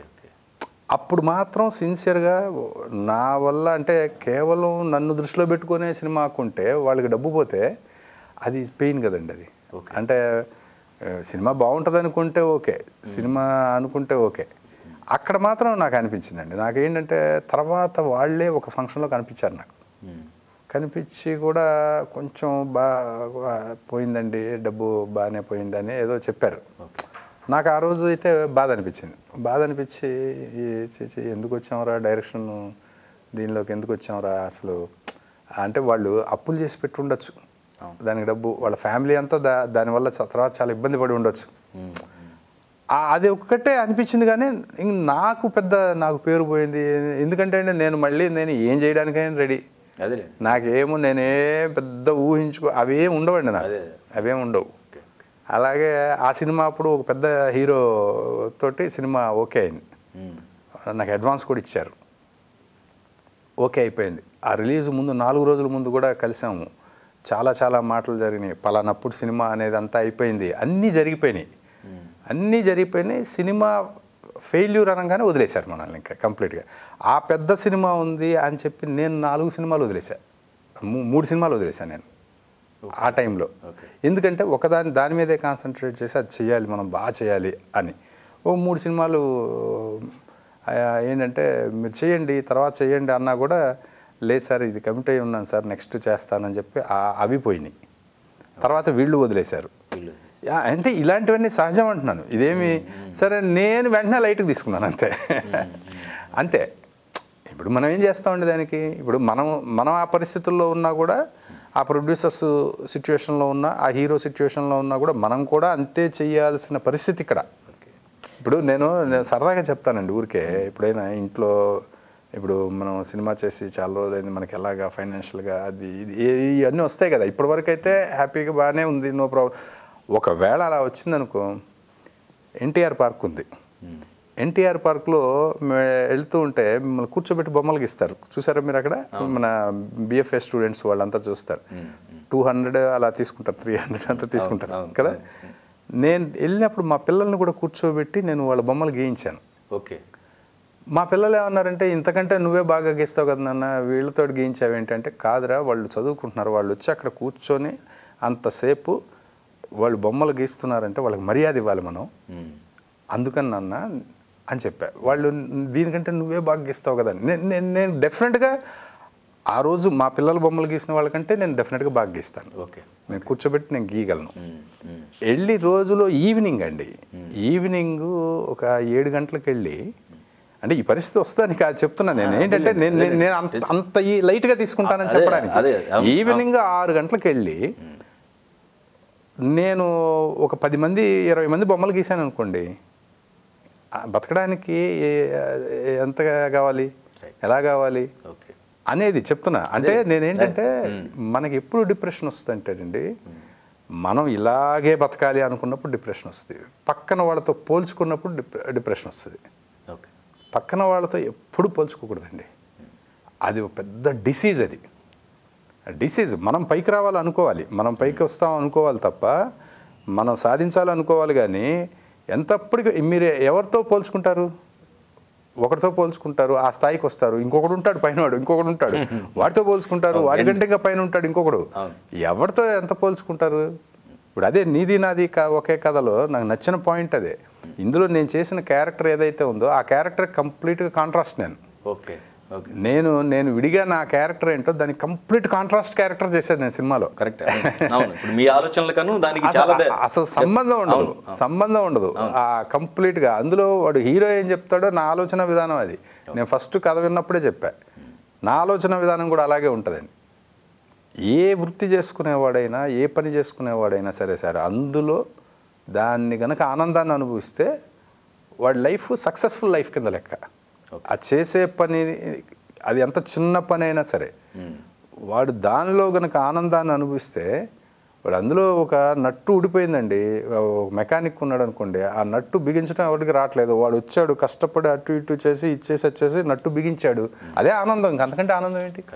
ఇప్పుడు ఏదో ఒకటి రీచ్ అవ్వాలి, అది చేయాలి ఇది చేయాలంటే ఎక్కడ అది ఆగదు, అసలు ఆ బండి ఆగదు కదా, అది ఇంకా పైన ఉంటుంది. ఇప్పుడు ఒకడు ఎమ్మెల్యే అయ్యాడు, ఎమ్మెల్యే అయిన ప్రతివాడు మినిస్టర్ అవడు, వాడు మినిస్టర్ అవ్వాలని ట్రై చేస్తాడు, వాడు మినిస్టర్ అయ్యాడు, వాడికి ఏదో మినిస్టర్ వచ్చిందని ఆనందంగా ఉండదు, నెక్స్ట్ ఇంకేదో హోమ్ మినిస్టర్ అవ్వాలనుకుంటాడు, అయిన తర్వాత వాడికి చీఫ్ మినిస్టర్ మీద కన్ను పడుతుంది, చీఫ్ మినిస్టర్ అయ్యా ఇలా అయితే ప్రైమ్ మినిస్టర్ అయిపోవాలి, లేదంటే ఇంకోటి ఏదో చేయాలని ఉంటుంది.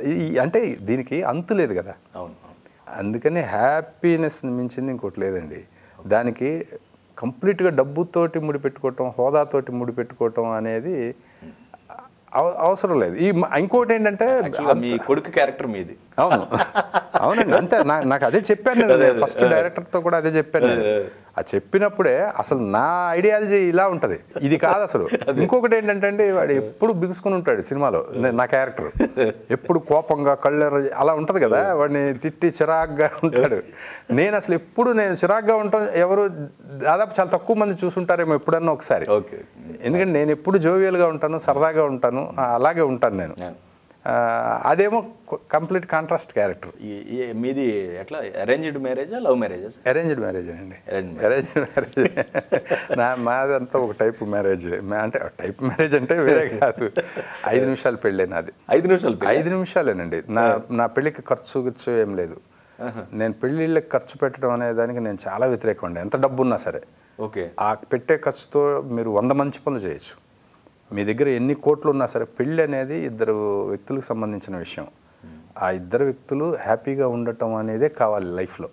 ఆ పెళ్ళి ఎంత గ్రాండ్గా చేసాం, ఆ 2 రోజులు ఎంత పెళ్ళి గ్రాండ్గా చేసాం అనే దాని మీద నాకు అసలు అంటే అది తప్పు అంటలేదు, చేసేవాళ్ళు అందరూ చేసుకుంటారు, ఆ హ్యాపీనెస్ వాళ్ళకి అందులో ఉంది. మీ అభిప్రాయం? నాకు ఇందులో ఉంది. ఓకే. నేను ఫస్ట్ వాళ్ళ పెద్దవాళ్ళని, మాకు పెళ్ళి ఇదైనప్పుడు నేను ఆ పెద్దవాళ్ళని వాళ్ళని ఒప్పించడం కూడా ఇష్టం లేకుండా ఒప్పించలేదు. మీరు పెళ్లి చేయాలనుకుంటున్నారు, ఇంత అవుతుంది దీనికి, మీరు ఆ డబ్బుని వేస్ట్ చేసుకుంటున్నారని చెప్పాను నేను. ఎందుకు అంటే మనం రిజిస్టర్ మ్యారేజ్ చేసుకున్నాం అనుకోండి, మేము మా ఫ్యామిలీ వస్తారు, మీ ఫ్యామిలీ వస్తారు, రిజిస్టర్ ఆఫీస్లో చేసుకుంటాం, చక్కగా ఎక్కడన్నా భోజనం చేస్తాం, భోజనం చేసి మీ ఇంటికి మీరు వెళ్ళిపోతారు, నేను నా భార్యను తీసుకొని నా ఇంటికి వస్తాను, అయిపోయింది. అందరికీ తెలియజేద్దాం మేము పెళ్లి చేసుకున్నాం ఇలాగా అని. పెళ్లి చేసుకున్నామండి మీరు ఆశీర్వదించండి అందాం. వాళ్ళు ఫోన్లో ఆశీర్వదిస్తారు చక్కగా, లేదంటే ఇందులోనే ఆశీర్వదిస్తారు. ఎక్కడి నుంచో ఊరి నుంచి అందరినీ పిలిచి వాళ్ళని కష్టపెట్టి, వాళ్ళు ట్రైన్లో వచ్చి బస్సుల్లో వచ్చి వాళ్ళకి ఇక్కడ రూములు అరేంజ్ చేసి అది లేదు ఇది లేదని వాళ్ళని, లేదు వాళ్ళకి భోజనాలు అరేంజ్ చేసి పప్పు బాగుంది కానీ వంకాయ కూర బాగా ఇది వచ్చేసిందని వాళ్ళు, ఇలాంటివన్నీ అని. ఇంకా బాగా ఎక్కువ చేస్తే వీడు చూడరా అసలు మొన్నటిదాకా ఏమీ లేదు కానీ చూసావా అసలు పెళ్ళి ఎలా చేశాడో, కూతురు పెళ్ళి అన్నీ 6 స్వీట్లు పెట్టాడు రా అంటే వీడికి ఏదో వేరే సంపాదన కూడా ఉందిరా అని ఇలా అందరు కామెంట్లు చేసుకొని ఎన్ని రకాలు ఉంటాయండి ఇందులో. వీటన్నిటికి అవకాశం ఇవ్వకుండా అసలు ఎందుకు అంటున్నాను, ఇప్పుడు దానివల్ల ఏంటి, మీరు ఆ డబ్బుతోటి నిజంగా చెప్పాలంటే మీ పేరుతోటి మీ ఊర్లో ఒక మంచి పని చేయండి అని చెప్పాను. మీ పేరుతోటి మీ ఊర్లో మంచి పని చేయండి, అదేదో అప్పుడు ఏదో మాట్లాడుకుంటున్నారు వాళ్ళు, ఏదో షెల్టర్ అది ఇదని, బస్ షెల్టర్ అది మీరు చేయండి, వాళ్ళు ఎవరిని అడిగేదంటే మీ పేరు పెట్టుకోండి, అది చేసుకోండి, అది హ్యాపీగా అంటే నేను కన్విన్స్ అయితేనే చేయండి. లేదు మీరు కళ్యాణ మండపంలోనే పెళ్ళి అంటే నేను చేసుకుంటాను, నాకేం లేదు. ఎందుకంటే ఇప్పుడు నా ఒక్కడి ఇష్టం కాదుగా, ఇక్కడ ఇద్దరు ఇష్టం కావాలి కదా. అలా అని నేనేదో పెద్ద మునగాళ్ళలాగా లేకపోతే ఒక అది అలాంటివి ఏం లేవు నాకు. ఇలాంటి ప్రపోజల్ చెప్పినప్పుడు వాళ్ళ రియాక్షన్ ఎలా ఉందండి? ఫస్ట్ షాక్ అండి, ఫస్ట్ షాక్ అవుతారు కదా ఎవరైనా. నేను ఫస్టే వచ్చినప్పుడు అంటే నేను క్లాసులు పీకటం అనేది ఇది అలవాటు అయిపోయింది.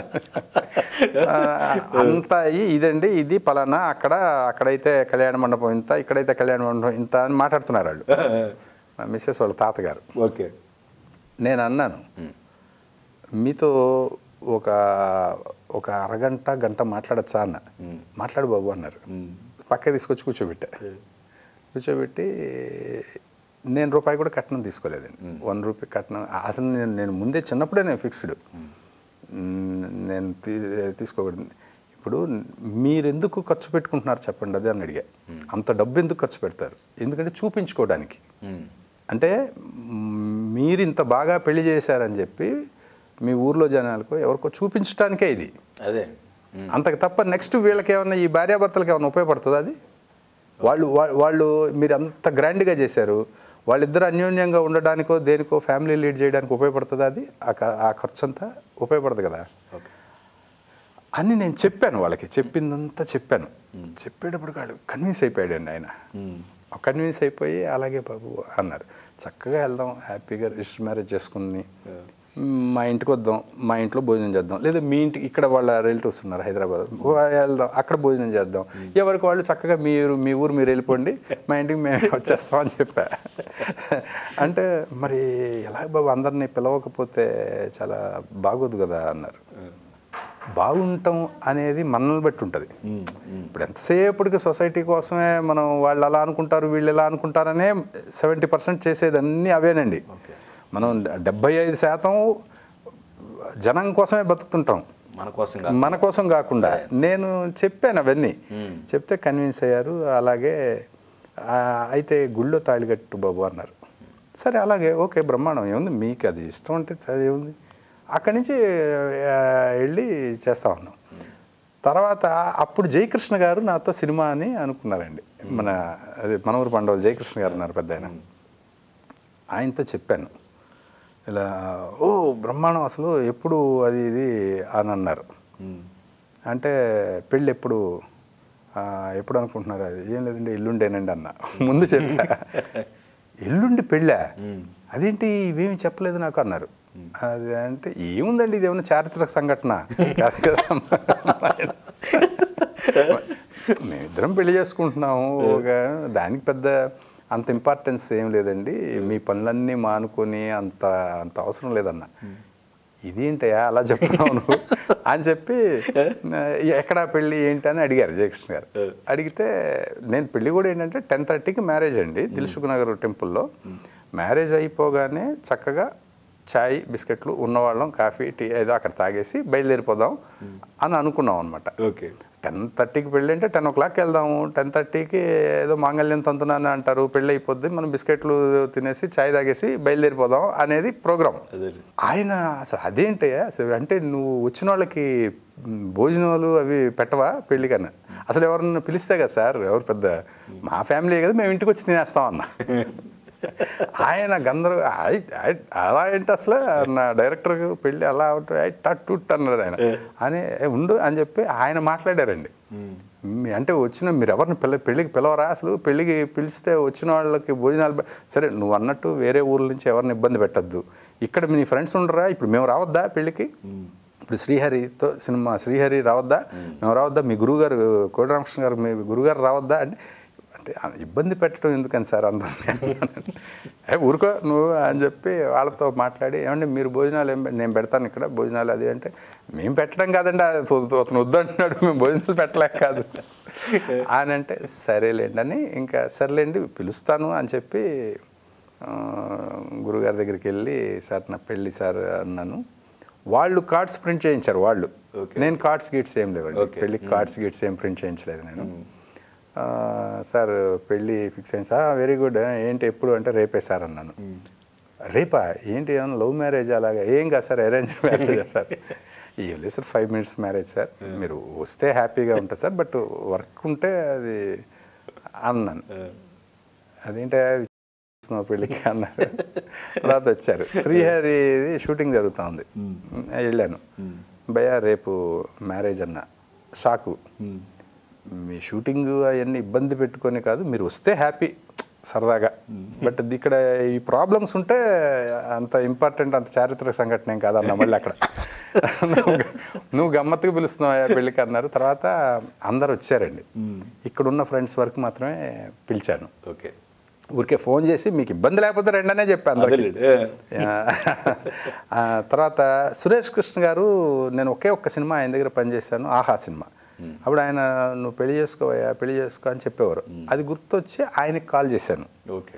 మెడ్రాస్లో ఉంటే కాల్ చేసి, సార్ ఇట్లా నా మ్యారేజ్ సార్, అది ఇది అన్నా. వెరీ గుడ్, నేను ఎట్టి కన్ఫర్మ్గా వస్తాను, నాకు ముందు చెప్పేసాయి, అది ఎప్పుడో అది ఇది అన్న. రేపే సార్ అన్నాను.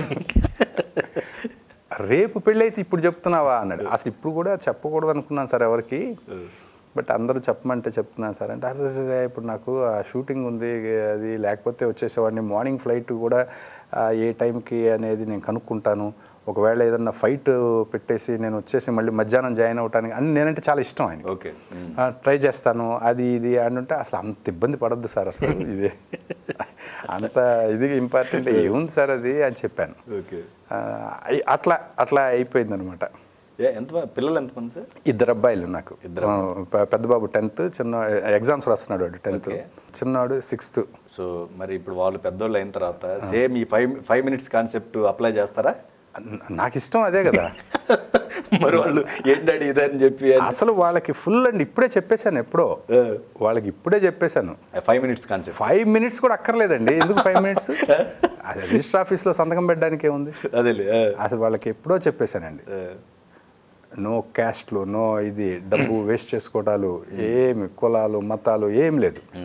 మీకు ఇష్టం వచ్చిన వాళ్ళని పెళ్లి చేసుకోండి.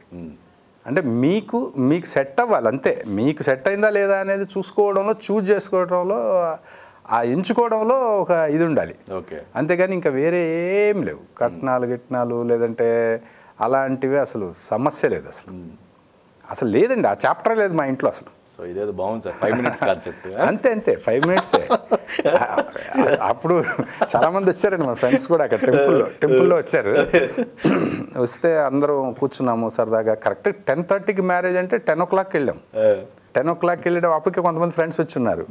వచ్చింటే అదేంటి నువ్వు చెప్పలేదని కొంతమంది అలిగారు.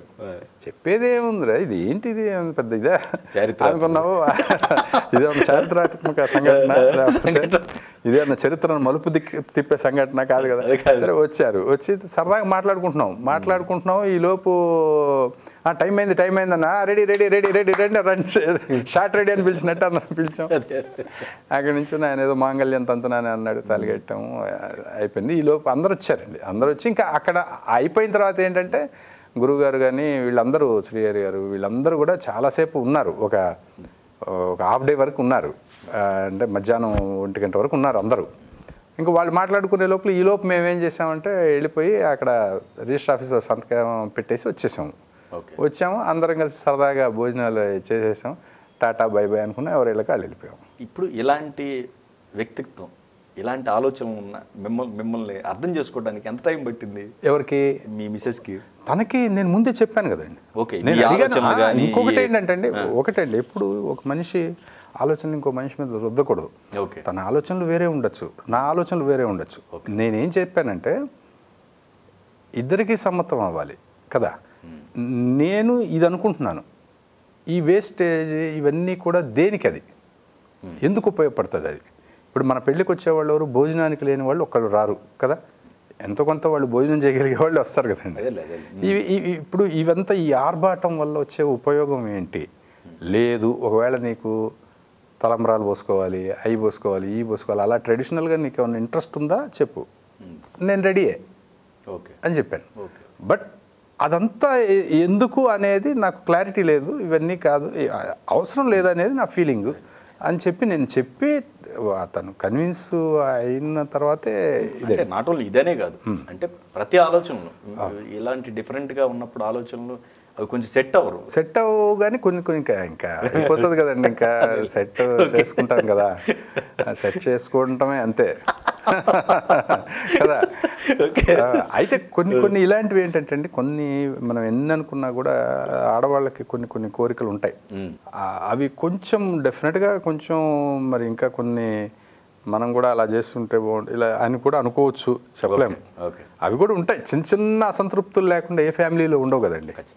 అవి ఉంటాయి, అది ఖచ్చితంగా ఉంటాయి. అండ్ ఒకటి సార్, ఇప్పుడు మీరు ఈ ప్రస్తుతం ఇప్పటి వరకే ఈ క్షణం ఏదైతే ఉందో అదే ఇంపార్టెంట్, వేరేది కాదు అని చెప్పి అన్నారు కదా. ఇలా ఒక రూట్ని క్రియేట్ చేసుకోవటం వలన ఒక సెక్యూరిటీ అనేది ఉండదు లైఫ్కి, దానివల్ల ఫ్యామిలీ సఫర్ కావచ్చేమో. అంటే కాదండి, ఇప్పుడు మనకి సెక్యూరిటీ అనేది కూడా ఇంపార్టెంటే, నేను కాదంటలేదు. Okay okay okay security important కాదు, అసలు ఏమీ చేయకుండా నువ్వు ఈ క్షణం అంటూ కూర్చోమని కాదండి, అదేలే అది కాదు. ఓకే డెఫినెట్గా ఇప్పుడు మీరు పని చేస్తున్నారంటే దానిలో మీది జాగ్రత్త చేసుకుంటారు కదా, చేసుకోవాలి కదా. అదే నేను అనేది ఏంటంటే దానికోసమే భయంకరంగా డిప్రెస్ అయిపోవటం కానీ, దానికోసం ఈరోజు టెన్షన్ పడిపోవటం కానీ ఉండకూడదు అంటున్నాను. బట్ సెక్యూరిటీ అనేది ఖచ్చితంగా ఉండాలి. మీరు రేపటి గురించి సేఫ్గా ఉండాలి కదా. అది 100% ఉండాలండి, అది ఉండాలి. అది ఎప్పుడు వస్తుందండి, ఇప్పుడు మీరు సిన్సియర్గా పనిచేసినప్పుడు మీకు డెఫినెట్గా అది వస్తుంది కదా. ఓకే ఓకే మీరు సిన్సియర్గా పని చేయడం అంటే పనిలో సిన్సియర్గా ఎంజాయ్ చేయాలి సార్. అది రేపు ఏమొస్తుంది అనేది కాదు. ఇప్పుడు అది డెఫినెట్గా మీకు ఇష్టమైన పనిని మీరు సిన్సియర్గా చేసినప్పుడు మీకు రేపు రిజల్ట్ బాగా వస్తుందని. ఇప్పుడు నీది నాది ఒకే కదా, ఆ సినిమాలో యాక్ట్ చేసేటప్పుడు నేనేమి ఎక్స్పెక్ట్ చేయలే రేపు ఇదేదో అయిపోతుంది, దీని తర్వాత నేను పెద్ద యాక్టర్ అయిపోతాను అనేది నాకు ఏమి ఎక్స్పెక్టేషన్స్ లేవు. కానీ డైరెక్టర్ చెప్పినప్పుడు నేను బాగా చేస్తున్నానా లేదా, నేను ఇలా చేస్తే ఎలా ఉంటుంది, అలా చేస్తే ఎలా ఉంటుంది అనుకొని నేను చేయడంలో నేను ఆనందాన్ని అనుభవించాను డెఫినెట్గా. ఓకే నేను ఆనందాన్ని అనుభవించాను కాబట్టి ఈ రోజున ఇంత అప్రిసియేషన్ వచ్చింది. మిస్టర్ పెళ్ళికొడుకు టైంలో మీరు ఒక కథను అనుకుంటే ఆ కథ కాదని వాళ్ళు ఈ ప్రపోజల్ తెస్తే మీరు కాంప్రమైజ్ అయ్యి చేశారనేది వచ్చింది. అంటే కాదండి, అదే చెప్తున్నాను. ఇప్పుడు మీకు ఒకటి సార్, నేను ముందు వేరే అనుకున్న కథ వేరు, అదే చెప్తున్నాను కదా. Complete out and out entertainment కదండి. అంటే మీకు మొదటి సీన్ నుంచి చివరి సీన్ వరకు సునీల్ నవ్వించడమే ఉంటుంది ఆ కథ, మీరు చెప్పింది కదా. ఓకే ఓకే అది తనకు కూడా బాగా ఇష్టం. అంటే అలా చేద్దామని నేను అనుకున్నాను. అప్పుడు ఏంటంటే 6 ప్యాక్ అంతా ఉంది కదండి తనకి, దానికి కూడా ఇంపార్టెన్స్ ఉంటుంది సినిమాలో. ఓకే అలాంటి ఒక కథ. అయితే ఏంటంటే అండి, ఈలోపు ఇది తనకి ఇదేదో ఆపర్చునిటీ రావటం, ఇది చేయాల్సి రావడం, తను వెట్స్ మన్ను అనే సినిమాని తను ఏమన్నాడంటే ఇది కూడా చెయ్యి, ఇది చేస్తూ అది కూడా చేద్దాము అని అన్నాడు తను. ఓకే సరే ఓకే అది కూడా చేస్తామంటే, ఇందులో ఈ కథలో వచ్చిన ప్రాబ్లం ఏంటంటేనండి, హిందీలో మాధవన్ చేశాడు. మాధవన్ అంతా సినిమా అంతా డిమ్ముగా డల్గా ఉంటాడు ఆ సినిమాలో. బేసిక్గానే హీరో డిమ్ముగా డల్గా ఉంటే నాకు నచ్చదండి, నేను ఒక ప్రేక్షకుడిగా నాకు నచ్చదు. హీరో అనేవాడు డల్గా ఉండటం, హీరో మీద సింపతి రావడం ఓకే, మళ్ళీ సింపతి వస్తే బాగుంటుంది. కానీ హీరో ఎప్పుడు ఏడుస్తూ అలా ఉండటం నాకు బాగోదు ఎందుకో. నాకు డౌట్ వచ్చి ఎందుకంటే ఇక్కడ సునీల్ చాలా యాక్టివ్, తన మీద కామెడీ ఎక్స్పెక్ట్ చేస్తారు, డాన్స్లు ఎక్స్పెక్ట్ చేస్తారు కదండి. అందుకని నేనేం చేశానంటే దీన్ని సెటరైట్ చేయడం కోసం అందులో సునీల్ కామెడీ చేయడానికి లేదు ఆ కథ ప్రకారం చేస్తే అసలు ఆ కథే పనికిరాదు. ఎక్స్పెక్ట్ చేసి వచ్చిన వాళ్ళని సాటిస్ఫై చేయడానికి చుట్టూ ఏవేవో క్యారెక్టర్లు పెట్టి కామెడీ చేయడానికి ప్రయత్నం చేశా. నెక్స్ట్ పోర్షన్ అంతా సింపతి ఎలాగో గ్యారంటీగా తన మీద వర్కౌట్ అవుద్ది, ఏ కమెడియన్ హీరో మీద అయినా వర్కౌట్ అవుద్దండి అది అని నేను ఒక రాంగ్ క్యాలిక్యులేట్ చేశాను. నేను చేశాను బట్ అది కుదరలేదు, అది వంటకం సరిగ్గా కుదరలేదు. అది ఎవరిని బ్లేమ్ చేయడం అనేది కాదండి, ఇప్పుడు అది 100% దాని పూర్తి బాధ్యత నాదే అవుతుంది. ఎందుకంటే ఒకవేళ సరే ముందు ఈ కథ చేద్దాం అన్నప్పుడు నేను కాదు అదే చేద్దామని నేను ఎందుకు చెప్పలేకపోయాను, ఎందుకు చెప్పలేదు చెప్పండి. అప్పుడు నాదే కదా, నేనే కదా రాంగ్ చేసినట్టు. అవును. కాబట్టి అసలు ఎవరిని బ్లేమ్ చేయడానికి అనేది, అయితే నేను ఇవన్నీ ఎక్స్ప్రెస్ చేశాను వాళ్ళ దగ్గర. అంటే ఇప్పుడు చౌదరి గారు వాళ్ళ దగ్గర కూడా ఎక్స్ప్రెస్ చేశాను, ప్రొడ్యూసర్స్ దగ్గర కూడా. సునీల్ అంటేనే కామెడీ, చాలా సినిమాలు చేస్తున్నాడు, ఇది డ్యాన్సులు ఎక్స్పెక్ట్ చేస్తారు. ఈ కథ అలాంటి కథ కాదు, ఇది మనం అంటే ఇది పెట్టినట్టు తెలియకుండా పెట్టగలగాలి, ఈ కథ చెడిపోకుండా పెట్టగలగాలి. మీరు అంతా ఇది చేశారు కాబట్టి, నన్ను నమ్మారు కాబట్టి నేను ప్రయత్నం చేస్తాను సార్ అని చెప్పాను. బట్ ఆ ప్రయత్నంలో ఫెయిల్ అయ్యాం అంతే. ఆ మిస్టర్ పెళ్ళికొడుకు సినిమా విషయంలో మాత్రం 100% దాని ఫెయిల్యూరు నేనే తీసుకుంటానండి. 100% నేనే తీసుకుంటాను. ఎందుకంటే అది నేను కరెక్ట్గా డీల్ చేయలేకపోయి ఉండొచ్చు, అందులో డౌట్ లేదు. ఇంకొక డైరెక్టర్ అయితే డెఫినెట్గా హిట్ ఇచ్చి ఉండొచ్చేమో. అంతేకాని దానికి ఎవరిని బ్లేమ్ చేయడం దానికి నేను అసలు ఒప్పుకోను. 100% ఆ ఫెయిల్యూర్ బాధ్యత నాదే. ఇక మీరు ఒక 6 సినిమాలు డైరెక్షన్ చేశారండి.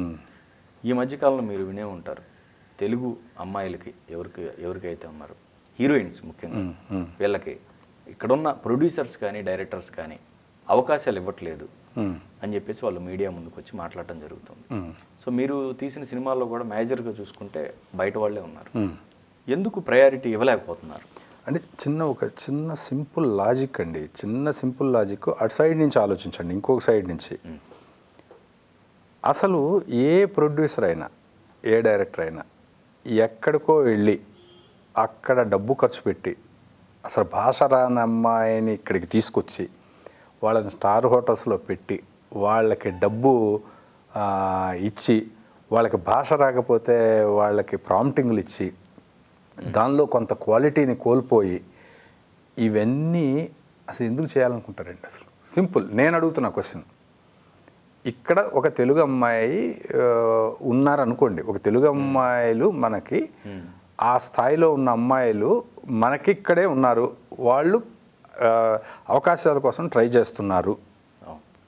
చేస్తుంటే అదే టాలెంట్ ఉంది, అదే అందం ఉంది, అదే ఫిజిక్ ఉంది, లేకపోతే అన్నీ ఉంటే అసలు ఎందుకు వెళ్తారు?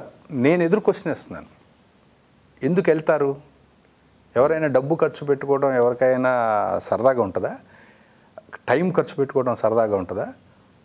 ఉండదు కదా. సింపుల్ లాజిక్ అండి, సింపుల్ లాజిక్ అంతే. ఇప్పుడు ఒక పరభాష నుంచి వాళ్ళని తీసుకొస్తున్నారు అంటే, ఇప్పుడు ఒక తమన్నా అనుకోండి, ఒక ఇలియానా అనుకోండి. ఇప్పుడు వాళ్ళని మేము ఇక్కడ ఉండగానే వాళ్ళని ఎందుకు తీసుకొస్తున్నారు అని అన్నారు అనుకోండి. తమన్నా లాంటి అమ్మాయి, ఒక ఇలియానా లాంటి అమ్మాయి ఇక్కడే, మన తెలుగు అమ్మాయి ఇక్కడ ఉంది, హీరోయిన్గా ట్రై చేస్తుంది, తెలుగు భాష చక్కగా మాట్లాడుతుంది. అక్కడి నుంచి ఎందుకు తీసుకొస్తారు? అసలు అంత డబ్బు ఎందుకు ఖర్చు పెట్టుకుంటారు? సింపుల్ లాజిక్ కదా అది. ఎందుకు ఖర్చు పెట్టుకుంటారండి? ఎవరైనా ఎందుకు ఖర్చు పెట్టుకోవాలనుకుంటారు అసలు డబ్బు? ఇప్పుడు వీళ్ళైతే వీళ్ళని చక్కగా తెలుగులో మాట్లాడతారు, వీళ్ళు చక్కగా చేస్తారు అంటే ఏంటి? ఎక్కడో డిఫరెన్స్ ఉందనే కదా అర్థం. పోనీ ఆ తమన్నా లాంటి అమ్మాయిలు, ఇలియానా లాంటి అమ్మాయిలు, లేకపోతే ఇంకొకళ్ళు అలాంటి వాళ్ళు రావట్లేదు అనేది అర్థం. వస్తే ఎందుకు ఖర్చు పెట్టుకుంటారు అనేది సింపుల్ లాజిక్ అండి. ఇప్పుడు హిందీ ఆర్టిస్టులు ఉన్నారనుకోండి, ఒక ముఖేష్ ఋషి లాంటి వాళ్ళు, లేదంటే అలాంటి వాళ్ళు ఎవరో ఉన్నారు, పెద్ద పర్సనాలిటీ, పెద్ద ఇది. ఇప్పుడు మేము ఇక్కడ ఉన్నాము కానీ మాకు ఇవ్వకుండా వాళ్ళకి ఇస్తున్నారు అని అన్నారనుకోండి, వాళ్ళు ఏదో ఒక సినిమాలో ఏ డైరెక్టరో ఎవరో ప్రొడ్యూసరో చూసుంటారు, అక్కడ ఈ ఫిజిక్ బాగుందని చెప్పి తీసుకొచ్చి ఉంటారు, అది క్లిక్ అయి ఉంటుంది సినిమా, ఆ సినిమా హిట్ అయి ఉంటుంది. ఆ తర్వాత ఒక లైన్ పడిపోతుంది, తర్వాత పోనీ మాకు ఇవ్వలేదు అనడానికి అలాంటి ఫిజిక్ ఉన్న వాళ్ళు మన ఫిల్మ్ నగర్లోనే అవకాశాల కోసం తిరుగుతున్నారా? ఎవరైనా తిరుగుతున్నా కూడా ఇవ్వట్లేదా అనేది ఉంటుంది. ఒకవేళ ఉన్నా కూడా ఒక్కొక్క పాయింట్ ఆఫ్ వ్యూ అండి. ఒక క్యారెక్టర్కి వాళ్ళైతే బాగుంటుంది అనిపించవచ్చు. ఇప్పుడు మన కోటా గారు వెళ్ళి తమిళ్లో చేయట్లేదా? తమిళ్లో చేశారు, కన్నడలో చేశారు, అన్నీ చేశారు కదా. ఎన్ని సినిమాలు చేశారు? మరి వాళ్ళు అనుకోవచ్చు కదా, ఏం కోటా గారు లాగా ఎవరు లేరా ఇక్కడ అనుకుంటే, ఆ డైరెక్టర్కి అక్కడ ఉన్న వాళ్ళకంటే ఇప్పుడు కోటా గారు అయితే ఈ క్యారెక్టర్కి బాగుంటారు అని తీసుకెళ్లారు, అంతే కదండి. ఇప్పుడు ఇంతకుముందు మన శ్రీదేవి గారు కానీ లేదంటే వీళ్ళందరూ వెళ్ళి చేశారు కదా అక్కడ కూడా. జయసుధ గారు చేశారు, శ్రీదేవి గారు చేశారు, జయప్రద గారు చేశారు, వీళ్ళందరూ చేశారు కదా అక్కడ. ఇక్కడి నుంచి వెళ్ళి అక్కడ చేశారు కదా. ఎందుకు చేశారు? ఆ టైంకి వీళ్ళలాగా అక్కడ ఎవరు లేరు, లేదా తక్కువ ఉండి ఉంటారు, అందుకనే చేస్తారు ఎవరైనా. బట్ అది కరెక్ట్ కాదండి. ఇంకా చెప్పాలంటే వచ్చేవాళ్ళు చాలా తక్కువ అండి. తెలుగు అమ్మాయిలు వచ్చేవాళ్ళు చాలా తక్కువ. ఇప్పుడు సింపుల్ లాజిక్ అండి. నేనేంటండి ఇప్పుడు పూరి జగన్నాథ్ గారు, త్రివిక్రమ్ నేను రాయలేనా, నేను చేయలేనా అని నేను అనుకుంటే ఎట్లా? నేను కాదు కదా అనుకోవాల్సింది, ప్రొడ్యూసర్స్ అనుకోవాలి, వాళ్ళు హీరోలు అనుకోవాలి. లేదు వాళ్ళకంటే ఏం తక్కువ కాదు ఇతను, కాబట్టి ఇతనికి కూడా నేను చేయాలి సినిమా అని పెద్ద హీరోలు అనుకోవాలి, పెద్ద డైరెక్టర్లు అనుకోవాలి, పెద్ద ప్రొడ్యూసర్లు అనుకోవాలి. అంతేగాని నేను వాళ్ళు ఒకటే అంటే ఎట్లా? ఇప్పుడు నేను కూడా ఒక సినిమా హీరోయిన్గా చేశానండి, నేను కూడా ఒక సినిమా హీరోయిన్గా చేశాను కాబట్టి తమన్నా నేను అంతా ఒకటే కదా అంటే ఎట్లా అంటున్నాను నేను అనేది. సో అయితే రావట్లేదండి. వచ్చేవాళ్ళు చాలా తక్కువ పర్సంటేజ్. ఆ వచ్చేవాళ్ళల్లో కొంచెం అందంగా ఉన్న అమ్మాయిలు కొంచెం ఏదో వాళ్ళు టీవీ సీరియల్స్కి వెళ్తున్నారు, టీవీ సీరియల్స్ చేస్తున్నారు. ఇంకొకటి కొంత బాగున్న అమ్మాయిలని టీవీ సీరియల్లో చూసి వీళ్ళని మనం ఇందులో పెడదామన్న వాళ్ళు కూడా రావట్లేదు. అంటే రాకపోవడానికి కారణం ఏంటండి? ఈ కాస్టింగ్ కౌచ్ అనేది ఉండటం వలన రాకపోవడానికి ఏమండి? అది ఒకవేళ ఎంతో కొంత ఉంది అనుకోండి, అది ఇప్పుడే ఉందా, ఇంతకుముందు లేదా? ఒకటి ఫస్ట్ పాయింట్ ఏంటంటే సార్, అసలు నిజం చెప్పాలంటే అండి, ఇప్పుడు గతం మనకు తెలియదు, ముందు నాకు తెలియదు, కానీ ఇప్పుడు ఎవరైనా సరే వచ్చే అమ్మాయిలు కానీ అందరూ బాగా చదువుకున్న అమ్మాయిలు వస్తున్నారు కదా. వచ్చే వాళ్ళ వరకు అందరూ బాగా చదువుకున్న వాళ్ళే వస్తున్నారు, వాళ్ళు ఇండివిజువాలిటీ ఉన్న వాళ్ళే వస్తున్నారు. అసలు వాళ్ళు ఒప్పుకుంటారండి? వాళ్ళు ఎందుకు ఒప్పుకుంటారు చెప్పండి? ఇప్పుడు ఇంకొక యాంగిల్కి వెళ్తే, ఇప్పుడు ఈగలు ఉంటాయి, తేనెటీగలు ఉంటాయండి. ఈగలు అశుద్ధం మీద వాళ్తాయి, తేనెటీగలు మకరందం కోసం పువ్వుల మీద వాళ్తాయి. ఈగలు లాంటి వాళ్ళు, తేనెటీగలు లాంటి వాళ్ళు మనుషుల్లో అందరిలోనూ ఉంటారు. అంటే మంచి చెడు అందరిలోనూ ఉంటుంది. దానికి సినిమా ఇండస్ట్రీ ఏమీ అతీతమేం కాదు. కాకపోతే సినిమా ఇండస్ట్రీ మీదే ఎందుకు రాళ్ళేస్తున్నారు అంటే, సినిమా అనేది ఒక గ్లామర్ ఫీల్డ్, అది అద్దాల మేడలో ఉన్న దానిలాగా అందరికి కనిపిస్తుంటుంది కాబట్టి దాని మీద రాళ్ళేస్తున్నారు అంతే. మీకు ఎంత పర్సంటేజ్ ఉంది చెప్పండి అసలు? ఇప్పుడు ఉంటే ఇంత చదువుకున్న వాళ్ళు అసలు లేదని చెప్పడం కాదు ఇక్కడ నా ఉద్దేశం, కానీ అది చాలా మైనర్గా ఉండొచ్చు అంటున్నాను. అది ఎక్కడైనా ఉంటుంది అంటున్నాను. సినిమా ఇండస్ట్రీ కాదండి, ఒక సాఫ్ట్వేర్ దీనిలో ఉండదా, లేకపోతే ఇంకో కంపెనీల్లో ఉండవా, లేకపోతే ఇంకొక ఇది ఉండదా? ఇప్పుడు ఆడ మగ ఇద్దరికి ఇష్టం అయితే అది ఎక్కడైనా జరగదా? పోనీ అలా కాదు, పోనీ బెదిరించడము ఏమన్నా ఉందా ఇక్కడ? ఎవరైనా బెదిరించడం కానీ అలాంటివి చేశారా?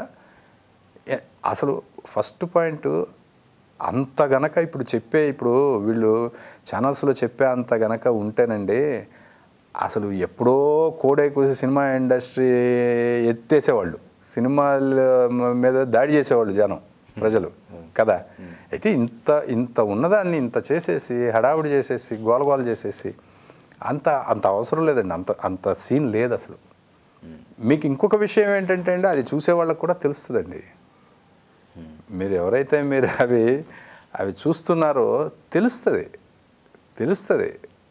మీకు ఒక 5% ఉంటే అది మీకు మిగతా 95% అసలు 90% ఉందనుకోండి, అలాంటిది 80% వాళ్ళు ఎందుకు ఊరుకుంటున్నారు చెప్పండి? ఎందుకు ఊరుకుంటారు చెప్పండి అసలు? ఎందుకు ఊరుకుంటారు? ఇప్పుడు అమ్మాయిలు వాళ్ళకి ఫ్యామిలీస్ లేరా, వాళ్ళకి అన్నదమ్ములు ఉండరా, వాళ్ళకి తల్లిదండ్రులు లేరా, ఎందుకు ఊరుకుంటున్నారు చెప్పండి? ఒక సింపుల్ క్వశ్చన్. ఊరుకోరండి, అసలు సమస్య లేదు. ఎవరో ఒకళ్ళు అనేది మాట్లాడిన దాన్ని పరిగణలోకి తీసుకొని సినిమా ఇండస్ట్రీ అలాంటిది అనడం చాలా తప్పు, అసలు అది చాలా తప్పది. ఎందుకంటే దానివల్ల ఏమవుతుందంటే అండి, ఇంకెవరికైనా ఇంట్రెస్ట్ ఉండి ఆర్ట్ మీద అభిమానం ఉన్న వాళ్ళు కూడా రావడానికి కూడా భయపడతారు. అంత లేదండి, అంత సీన్ ఉంటే సినిమా ఇండస్ట్రీలో ఉన్న ప్రముఖుల పిల్లలు చాలామంది అమ్మాయిలు సినిమాల్లోకి రాణిస్తారండి వాళ్ళు. అంటే ఇప్పుడు ఈ మధ్య కాలంలో శ్రీరెడ్డి సఫర్ అవుతుంది కూడా ఈ టాపిక్ మీదే కదా. అవునండి. ఏంటి సఫర్ చెప్పండి, నాకు చెప్పండి అసలు. ఎలాగా ఎలా సఫర్ చెప్పండి. ఇప్పుడు చెప్తుంది ఇట్లా డైరెక్టర్స్ ప్రొడ్యూసర్స్ కానీ ఇట్లా ఉన్నది దీంట్లో ఇదని చెప్పేసి అవును తను సఫర్ అయింది చెప్తుంది. కరెక్ట్ అండి. నేను అనేది ఎవరైనా ఒకళ్ళు సఫర్ అయితే అయి ఉండొచ్చేమో ఎక్కడన్నా.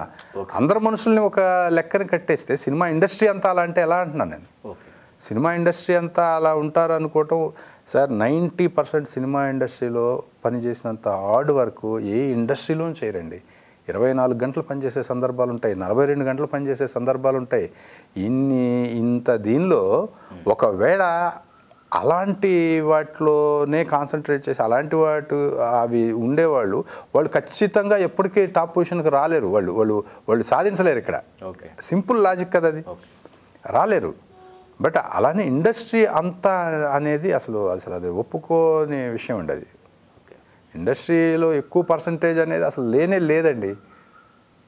మైనర్గా ఉంటుంది. కాకపోతే ఇప్పుడు ప్రతివాడు ఇండస్ట్రీలో మొన్న ఎవరో యాంకరు మాట్లాడారు, అసలు అది ఏమన్నా జ్ఞానం ఉండి మాట్లాడే మాటలేనా అది? ఏమండి, ఇండస్ట్రీలో ఉండే ఆడవాళ్ళు ఎంతమంది ఎంత గౌరవంగా ఉన్నారు, ఎంత గౌరవంగా ఉంటారు.